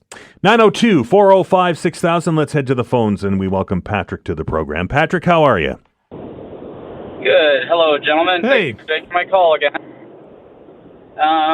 So, quick comment on the car thing you guys were just talking about. I agree with you, Dr. Rob. The problem is people. Right. If it was all driverless cars, there'd be no accidents. Whenever there is an accident with a driverless car, it's usually the human that wasn't following the rules. So that's it often is. I don't think that's completely true because there have been some situations, particularly with road markings, confusing the car. But most of the time, like the example of the person who was run over in just outside somewhere in the southern states, I can't remember that was literally presenting a situation that the car just was completely unprepared for because it didn't expect someone to be walking their bike across a road that's a 2-lane highway with an 80-kilometer speed limit. Either way, I still trust technology more than people for the most part. Well, so be skeptical about it, right? There are some situations in which I actually agree with that, right? But there's other situations when you're literally what I call the out of distribution problem, when you're in situations that literally a machine has no idea what to do. A human in a split second is just going to do something, right? And you can admittedly, that could be a bad thing, right? But it could also be a good thing as well. It's unpredictable. I suppose it depends on the situation. Yeah. My question is concerning climate change. I know it's not exactly your field of expertise, but considering what's just happened, and we can assume, there's no reason not to assume that the Americans are going to start doing exactly what was campaigned on. They're going to start cutting all the green technology funding and opening up the oil taps and just going right back to the 1800s, right? Let's do this. Let's burn everything in sight. What kind of an effect are we looking at on the climate? How bad is this? Like, what's your take on it? If the Americans revert, pretty much 100%, like we're pretty much assuming they're going to do, back to the 1950s, how bad is this going to be? Like, what are we looking at here? Well, so as far as I know, the US no longer leads the world in terms of its total carbon dioxide emissions, right? So it's not in the situation where the world is totally determined by what the US does. But the US obviously has this position of leadership, right? And so I think when you look at about the total amount, it's less than 20%. It's probably like 15% or something like that. So is it going to derail things? Yes, it will derail things, particularly from a policy perspective, right? Because again, it's not so much what the US is going to be doing with its actual total emissions. It's more about what the US is going to be doing in terms of leadership and building, essentially, global agreements, right? Because if the US basically says, no, we're not going to do that, then at the end of the day, you're going to have a problem with other countries doing the same thing. Right, and that's what concerns me. It's the knock-on sort of domino effect of the the US literally seceding leadership on this, right? Which is one of the reasons why the Inflation Reduction Act was so amazing in the States, because it was literally trillions of dollars that were going to go into building new infrastructure and so on. And the weird thing is, most of that money was flowing to Republican states, right? So it's going to be curious to see whether Trump does hobble it, as people have suggested, because if he does that, he's literally hurting his own base. Right, yeah, because I just heard on the news today, I believe on this station, that he's planning on revoking all federal funding for green technologies, any tax reductions or whatever. Electric cars, they're all coming off of it, the whole bit, which is weird considering Musk is one of his buddies. Right. This is the complete contradiction that is Elon Musk. Right, it's just ridiculous, right? How someone who a few years ago was extremely progressive and now seems to be suffering from, I don't know, multiple psychoses over a number of issues, right? It's very peculiar. Well, where he's concerned, a friend of mine made a really good statement the other day, probably the best thing I've heard in quite a while. We can pretty much determine at this point that billionaires are evil. At the very least, they do not care about anything but themselves. We have all these billionaires in the world now. There's yet to be a Tony Stark or a Bruce Wayne. They're all more like Lex. There's certainly an element of irony to that the concept of spending your money for the betterment of others does not seem to be that of a big deal for Elon Musk. I mean, he will turn around and say, of course, he is spending his money to go to Mars to improve humanity and so on, but he's trying to make a big business case for doing that. Yeah. Anyway, no, I was curious what your take was on the whole, like, the Americans are probably going to, double their emissions over the next decade? How bad? Like, this is just accelerate. So it's 4 years, right? It's 4 years. Let's think about the next 4 years, and we'll see what happens. I mean, a 30 to 40% increase in the emissions is definitely on the table, I think. Patrick, appreciate it, sir. Have a good one. All right, thank you. 902-405-6000, 902-405-6000. Science Files continues off through the break.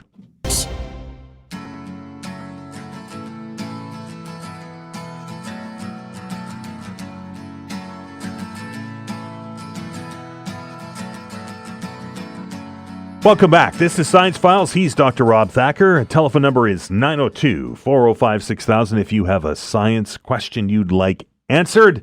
Dr. Rob promises he'll do his very best to do so. 902-405-6000 is the number. Let's go to the phones. We welcome Bobby to the show. Bobby, how are you? Good. How are you, gentlemen? Good. Your question, please. Good. My question is, I read somewhere that neutrinos are only affected by the weak force. I was just, could you elaborate a little bit more on that for me, please? Yeah, so that's the particular force of interaction. So, I mean, the alternative would be, say, the strong nuclear force, but that's the thing that impacts quarks and inside the nuclei, right? Whereas a neutrino is something that works with a weak interaction. But I should say it's technically not just the weak interaction as well. They will be very marginally impacted by gravity as well. But that's a much, much, much weaker force than the weakly nuclear force itself. Okay? Oh, okay, gotcha. So, it will go straight through the Earth, I know it will go through, but not in Sudbury. That's where they found out. So the way to think about it is these things are moving really, really fast. They have a tiny amount of mass, so they're not quite going at the speed of light, but they're going very, very close to it. And so over a very, very long distance, like crazy huge distances, the space between galaxies, galaxy cluster scales, and so on, then they will be impacted by the gravity of all of that material, but they'll still tend to want to go in a straight line. We call it free streaming. They really want to carry on streaming out of things. And so there were theories many years ago that perhaps neutrinos were the dark matter in the universe, but there's a lot of problems with that because basically all of that stuff I'm talking about them wanting to go really fast and moving out of things would mean that the biggest things that you could form to begin with in the universe would be galaxy clusters. And when we look back in time, we know there are smaller galaxies and so on. So we're pretty much sure that neutrinos could be a little bit of the dark matter in the universe, but it's not very much of it. Oh, it's interesting. Thank you very much. Appreciate it. No problem. Appreciate it, Bob. Thanks for the call. 902-405-6000. That's 902-405-6000. We welcome Ben to the program. Ben, how are you? Well, how you guys doing this afternoon? Good. Your question for Dr. Rob, please. Yes, Dr. Rob. I'm not going to keep you guys for very long here. Just a question. I know that there was an experiment, I guess you could say, where NASA, they had was it the DART program? That's right. Yep, DART. Yep. Yeah, and they had just like a small satellite bump into like a small asteroid, and it crashed into it. So that's a significant amount of force already, and it bumped it, right? And I'm just curious. I mean, the scenario, depending on the scenario, let's just say that there's like a large asteroid, let's say, a couple 100 meters or something, nothing like an Armageddon or whatever, but, like, would they, depending on how quickly and how early that they caught found it, this asteroid heading, like, would they bump it, you think, or would they, use like a kiloton or like a megaton weapon or something to destroy it, or like? So I'll give you the real challenge in all of this, Ben. And the real challenge is you don't know what an asteroid is made of until you go and look at it, right? And so with the DART experiment, so they literally had one small asteroid orbiting around another asteroid. And so the reason why that was interesting, because you could literally see any changes that you made to the orbit of the smaller asteroid around the bigger one as a result of the impact. And that was what they were really looking for, an unusual situation like that. And so when they fired the projectile in, they got a little bit bigger change than they thought. And the analysis suggests that what actually happened was you suddenly had this ejection of material from the impact, and that, in addition to the impact, contributed to the change in the orbit of the smaller asteroid. And so that was dependent upon the smaller asteroid literally being a rubble pile and not held together with very much force. So if it had been much stronger, the impact would have actually been less significant, right? And so it was the recoil of all of the ejected material that really made a substantially larger change in its orbit than just the impact itself. And so if you're thinking about something bigger than that, it's still, even on something that's 200 meters across, there's still a high probability that's not a completely sort of like welded or molded together structure, solid structure. It's probably going to be somewhat capable of being dispersed.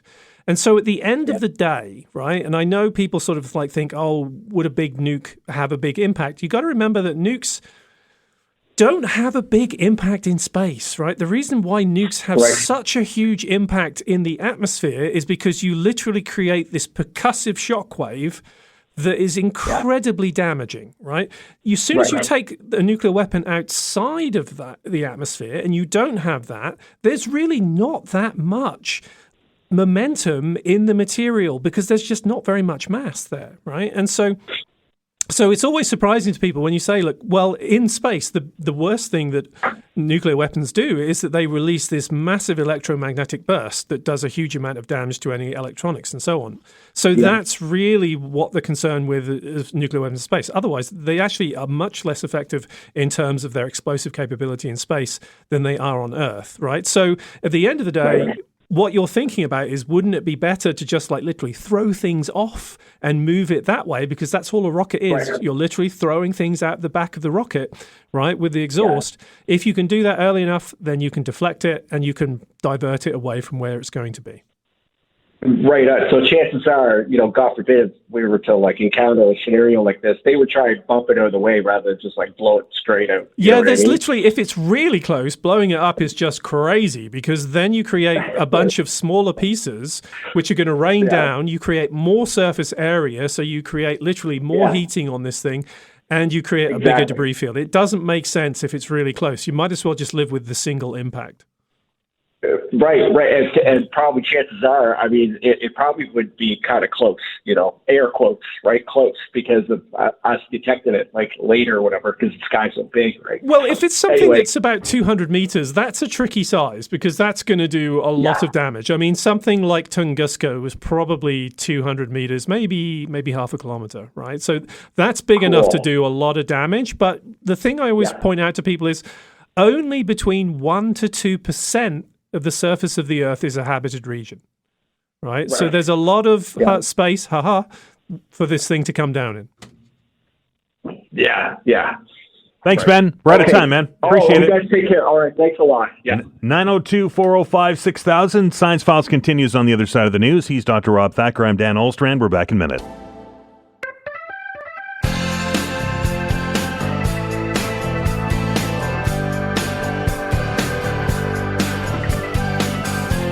Welcome back to Science Files. He's Dr. Rob Thacker. Telephone number is 902-405-6000. If you have a science-related question, here's your opportunity to have Rob take a shot at solving it anyway. We can't say we solve everything, but we solve a lot of things. We don't claim to solve everything. Right? Not at all. 902-405-6000 is the number. Rob, you mentioned AI off the when we were talking about the robotaxis. Yeah. And the self-driving cars, the autonomous vehicles. Yep. And AI is one of those discussion points where you're on either one side of AI or the other. I don't think there's a lot of people that are kind of in the middle of it. And as that continues to develop and AI is used for different things, I will say. Sorry, I'm laughing because I was really going to butt in and go, "You're totally wrong." See? Right? That, and how we go about discourse these days, we instead of it being just a polite conversation, it's a screaming match. This technology, if it's not already, can, I think, become quite divisive. I mean, I think to a certain extent it's already there, right? But the reality is there's a lot of people thinking about what is this going to do in, say, a few years' time, when maybe we will or maybe we won't have super intelligent systems. That's actually a big debate. There's been recent admissions in the news by OpenAI, Anthropic, and so on, that actually the current generation of large language models may well be at the highest level of sophistication we can do with the size of models that we think is reasonable, right? And looks like making them bigger doesn't actually seem to improve things, right? Now, Google has always had a slightly different strategy, so I think Google might be looking at that and going, this is now where we bring in our secret sauce. They're trying to make everything much more efficient, and they're trying to do everything using what's called a sparse approach. So you literally don't need these really huge models. You have very specialist, smaller models. And so that's what's different about what Google is trying to do. But anyway, coming back to the discussion at hand. So if by, say, 2035, we have these exceptionally capable systems, and I'll say that's not a given, right? Let's not get too concerned. That's not a given at this point. But if you did have that, then the question of are these things conscious or not could actually be a socially divisive issue, right? Because there are some people who will think perhaps they are, and they should be afforded rights and so on and things like that. And then Star Trek did a whole season on this. Exactly, like the whole defense of data, like whether they're human or not, when they're sentient or not. And so this is a really, really tricky thing to deal with, because when you say what is consciousness, right, we can only give you things that correlate with it in the human brain. Right? So it's very, very difficult to actually know how this is going to play out in society, because there may be a standard that's developed by, say, scientists or the government, but the people in the public disagree with that, right? And so then you could have groups that actively, goodness me, vaccine during COVID, for example, right? Where the science was pretty obvious, right? But at the end of the day, because people didn't want to be told they had to do something, we had a situation where people said, well, the science is not that obvious and so on. And it was like, you looked at what was coming out, and yeah, it was pretty clear that it was effective. It wasn't perfect. No vaccine is. No one's ever going to debate that, right? But the point is, from a social herd immunity perspective, vaccination was the way to go, right? And so that kind of policy can create an issue. And people are saying, will we have this kind of situation in terms of debates around AI and AI sentience? I don't think there's any doubt. Right. I really don't think there's any doubt. And your example is right on the mark with the vaccinations. Yeah. That was the wedge issue of all wedge issues during that campaign, and people got on one side of that or on the other side of that and are still there, even though we're not vaccinating like we were during the pandemic. When AI starts to, and if it already has, starts to what's the word that they like to use with regards to AI? Augment rather than replace. When that starts to happen more on the replace than the augment, we're going to augment your job, Dan. Right. You're going to make your job easier, Dan. But by the way, the machine does the talk show better than you do. So there's the door. I think that it's. See, I don't think that's going to happen. You don't think? No. I think a show like this. Are you telling me that I'm irreplaceable, Rob Thacker? Yeah. All right. No, but a show like this, it's literally dependent upon things that you can't anticipate, right? How many things? Well, I'll be honest. We all know, everyone who listens regularly to the show, there's a fair number of questions that come up time and again, right? Yes. So in that kind of situation, you could actually have an AI being prepared for that and so on. I mean, and there is a lot of data that if you ask very specific questions because an AI has been trained on all of these things, it's going to do better than I will. But it's not going to have my sense of humor. And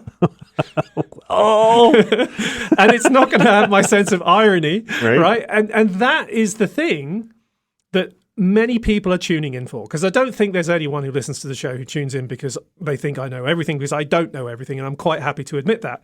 But I'm a human being, and I enjoy talking to people about science. And that's what I think people are coming in on, right?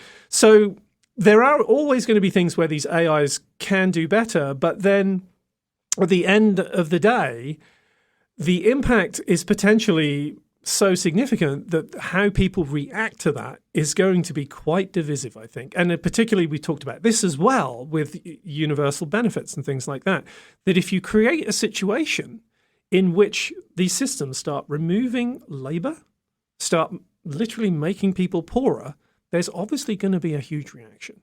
Right? I mean, we've seen it throughout our existence when we started to automate, and I'm going to use the audio industry, when we started to automate the production lines, when the robots were coming in to do the welding and those kind of things, right? Then we saw a big pushback on that, and I think AI is that on steroids, because it has the potential.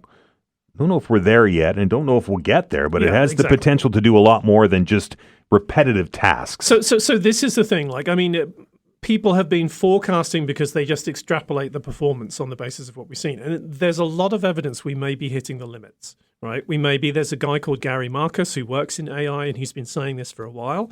And so when all of the reports came out in Reuters, he immediately put up a blog post and said, "Will you people listen to me?" Right? Basically. And so he's been saying this for quite some time. He actually, it's funny because he and Jeff Hinton are contemporaries. Jeff Hinton won the Nobel Prize. Did. And so Gary is quite critical of Jeff's positions on many things, right? But they will still talk to one another. And so Gary is kind of saying, well, now look at this. What have I been saying? And this is a problem with models that depend upon training, right? But, and this is a big but, they are starting to use systems that use reasoning, that say, what happens if we choose this particular thing? What happens if we choose this particular thing? Or if you get so far down, one of the problems is you can get so far down a series of steps that then you realize it doesn't work, that can you go all the way back, right? And that's what these newer systems are trying to do. So this is the so-called 4.0 system that's come out. And so we'll see. We'll see whether these things really are a magic bullet. They will definitely take more computation, which is a problem. And computing power. Exactly. And so that's a problem. And so there's going to be issues. So in your estimation, Dr. Rob, and I know we're crystal balling things here, we're at the way that AI works now. Yeah. It's not cognitive. Right? It doesn't learn on its own. It's not following what we would call logic. Right. It's following probabilities. Right? Now, you can turn those probabilities into pure logic in certain circumstances, but the way it generally works, it's just working on, this is the most probable outcome for the input you've given me. So cognitive AI, which would be the Skynet stuff that we've seen on television, where the machines, where you build reasoning on top of things, and they learn, and the Hals of the world. No, you can't do that now. Mm-hmm. Are we going to get there, or are we going to get to a point where the establishment, whatever the establishment is that looks after this stuff, is going to say, "Hey, wait a minute, we're going to replace ourselves here"? So there are systems that essentially try to borrow that kind of reasoning and the sort of, so large language models can be kind of intuitive based upon all of the things that they have built. You still got to give right? you got to give it a command though, right? So, but there is alpha geometry, DeepMind. They literally built this system, and this is amazing. This is really amazing because there's no specific way that you can do geometry on a computer. That literally mapping lines and so on into a language that a computer can work with is actually not a solved problem. It's really quite hard. But they did it with like a minimal prescription, and then they put the large language model together with a system that would do logical reasoning, right? And they put the two of them together. How you do that is very difficult and problem specific, right? If someone comes up with a way of doing that more generally, oh my goodness, that will be a revolution. But no one's really got to come up with that quite yet, and I'm not sure even if they can. But that is a system that's more akin to the idea of logical reasoning. Like you literally put the LLM in there, that can do certain aspects, suggest certain directions, but the logical system, right, neurosymbolic as they call it, that will be the thing that really determines whether something works or it doesn't, right? So that's coming, right? And I think we're going to see more of that. That's actually one of the things Gary Marcus talks about. This has to be the direction things go in. And I think we will see more of that, but it's going to be more difficult than what we've seen with just making your large language model bigger and doing more training. That is kind of like, and I hate to say it because I'm going to get a lot of people upset at OpenAI, but that's kind of like the low-hanging fruit of what you can do, right? In terms of building combined neurosymbolic LLM models, there's a lot more space of the things you can do, so it's going to take a lot longer to explore which ones work and which ones don't. Going to take a break. Now that we've scared you to death, we're going to continue with Science Files on the other side of it. He's Dr. Rob Thacker. We're back in minutes. Thanks.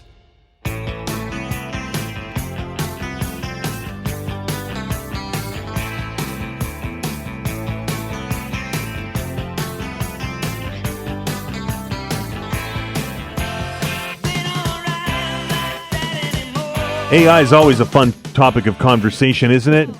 We talk about it here, and Dr. Rob and I come on in during the breaks. We're like, I'm scared. All right, we actually should record the off-air bits, right? Because just the and I know this term gets used way too much. The rabbit hole that we go down about, well, what if it does this and what that, that's.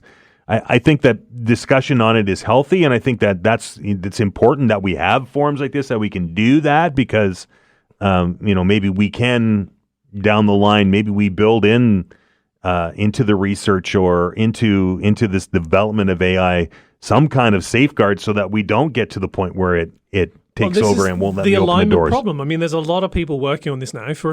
Part of the issue is for a few years it was kind of like, oh yeah, I know we've got to do that, but let's do some other stuff first that makes us money. And so now the alignment problem is taken pretty seriously. But the problem is going to be, I think, that when you have this sudden explosion of different models, knowing how you're going to do alignment for different models could actually just make the problem harder. It's one thing if everyone is doing LLMs and you basically have essentially the same structure. But if you're going to have LLMs mixed in with neurosymbolic, I'm not expert enough to know, but I'm going to presume that the learning systems that you need for that, the training systems you need for that, are going to be somewhat different to what you would have for just an LLM alone. 902-405-6000. Back to the phones. We welcome Dave to the show. Dave, how are you? Too late, fellas. I think AI has got a grip on us, and the reason I'm saying that is the reason I'm saying that, and it is good to discuss it, but we welcome this stuff into our homes without even thinking. Right? Oh, for sure. You look at the vehicles; they got cameras in them everywhere. That computer is probably staring at you. And you go to an airport around the world, maybe not ours, but you're getting facial identification. Yeah, there's no doubt about that. I'm sorry, Dave, in I can't do that. areas, you are being facially identified. Yep. And whether we like it or not, we don't know what goes on behind the scenes. And look at I'm just fascinated in the Middle East war, and I don't approve of it. That's a different story. The technology the military has is beyond none, and it's frightening. It's frightening how the technology that the Israelis have. Yeah, and they're just so. Can I just jump in, Dave, and say something about that? Because I think this is really important, and I think that we need to be very, very careful with autonomous weapons and autonomous analysis systems in warfare, because when we discuss this, and I think this is really important, and so this is a personal, ethical line in the sand for me, that when you enter into war and you kill other human beings, an individual has to feel responsibility for that. right? Because the only thing stopping us from destroying the entire race is the fact that when you kill someone else, right, for most people, not all, admittedly psychopaths don't always feel remorse, most people will feel at the end of the day a true sense of remorse about what has happened. Empathy, right? Yeah. The human empathy is something you can't build in. And so when you have AI systems that start killing people, there is no moral action there. It's A or B. Right? It's completely amoral. Morals don't exist for a computer, right? And I don't care how you train it. They don't exist within the logic system of that computer, right? And I think that is a huge issue, and why I think we need a new Geneva Convention on automated weapons in warfare. Because I know in the trenches in World War I think a lot of the men put down their guns. They just couldn't shoot the waves of the enemy coming at them because it was the morality, exactly. I guess, of it. Yep. And you're right, it's taken that completely away. But I think as far as vehicles go, it's coming. We've got cameras, we've got the technology in our vehicles now. I have an old stick. That's a rarity anymore, right? I love it. Sure. It goes to the engine. But I'm telling you, everything is already there pretty well. And look at your ports in some of the cities around the world. They don't use manpower. They're using automated vehicles. And you were talking about that mine in Australia. I think. I was looking. I looked that up, by the way. And yes, they are using those massive 300-ton trucks to move stuff around. And they sit in basically in a room with computers, young, bright minds, and there's nothing driving them. And they just... so it's here upon us, but I think it is good for open discussion. I did have a question for you, but I don't want to hold up the line, and it is a fascinating conversation, that's for sure. And thanks for bringing it up. All right, Dave, appreciate it. Cheers. 902-405-6000. It's 902-405-6000. Not many of us can sit here and say that we've been faced with that decision before, whether or not to push that button or to pull that trigger or to, with a decision-making process that if you do that, then, this is what's going to happen. AI, it's fair to say that AI would just look at what the right response is based on the parameters that it's given and takes human emotion completely out of the discussion. See, here is the thing that I think is a deep, deep moral hole. And I actually kind of feel that Israel is in this to a certain extent because they've been using Where's Daddy and Lavender, these AI programs, right? And the thing is, if the command decision is based upon what the AI tells you, where's the moral decision in that, right? Now, I think the military will probably argue, well, some personnel have to make the decision. Yeah, the end decision comes to a human, right. but you're getting the data that the machine wants you to get. But you are in a situation in which you are literally taking commands from a system. If that's how it's handled, and I won't say I know for sure, but if that's how it's handled, the system has made a decision, and it's never going to be capable of being put on trial or anything like that, right? You can't take the piece of software to The Hague, right? And so those kind of things, I think, are something that humanity really needs to think about very, very seriously, because the potential for the damage we can do to one another is just phenomenal. I mean, it's not to say there aren't people who want to do damage to people anyway. Yes, of course there are, right? But we have to have limits, right? Because otherwise it's a pretty dark world. And this is, we're not even at the point where we were talking earlier about these machines, becoming sentient and making these decisions. They're at the end of the day, it's still a human that makes the decision or not, whether or not they're going to pull a trigger or push the button. That being said, we've all seen, and I know I keep going back to James Cameron's film, but we've all seen, what happens when we let AI get too far and the machines take over, right? And that's always been my concern about AI. I mean, I think quite legitimately, most people who work in the area have concerns about this. The problem is you have this thing called the Moloch trap, right? Where your short-term payoff is so significant that you ignore the long-term damages, right? And this is very, very common in humanity, right? And that's true of when you have resources, right? You think, oh, I'm going to use the resources. So as soon as someone else sees you using the resources, they think, well, I better get in there and use the resources, and all the resources get used up, right?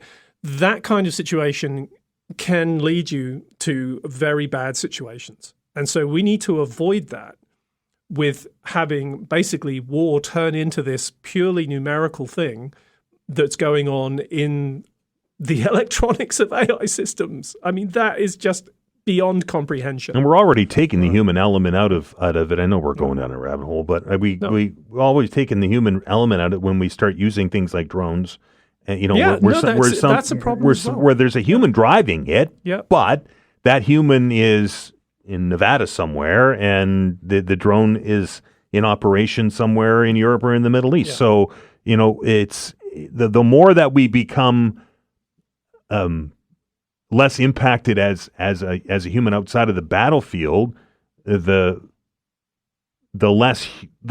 more the human element is taken out of the equation. If that makes any sense. No, that's totally it. I mean, so if you look in the history of war, and I don't pretend to be a real expert on this, but I have read a fair amount, right? So if you look how warfare evolved, there have always been systems by which we to a certain extent we dehumanize troops to do bad things to other people. Right, but usually the general's in front of you leading the charge. But now they're not even anywhere in the same continent. Well, I mean, wasn't the last time we were doing that in the Middle Ages? Yeah, fair. Right. Yeah. So, I mean, but even back then they were having drummers and so on to literally get the people to march. Right. Right. So there have always been things that we've done, but now we're in a place where we really need to think about what's going down.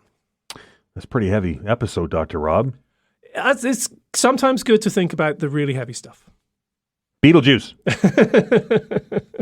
Makes him laugh every time I say it. Yeah. Anyway, thanks, Dr. Rob. I appreciate it. Thank you to everybody that took the time out of their day to join the conversation today. We had a studio full of people, and it was fantastic. It kind of feels like it did before all of the world changed back when the pandemic hit.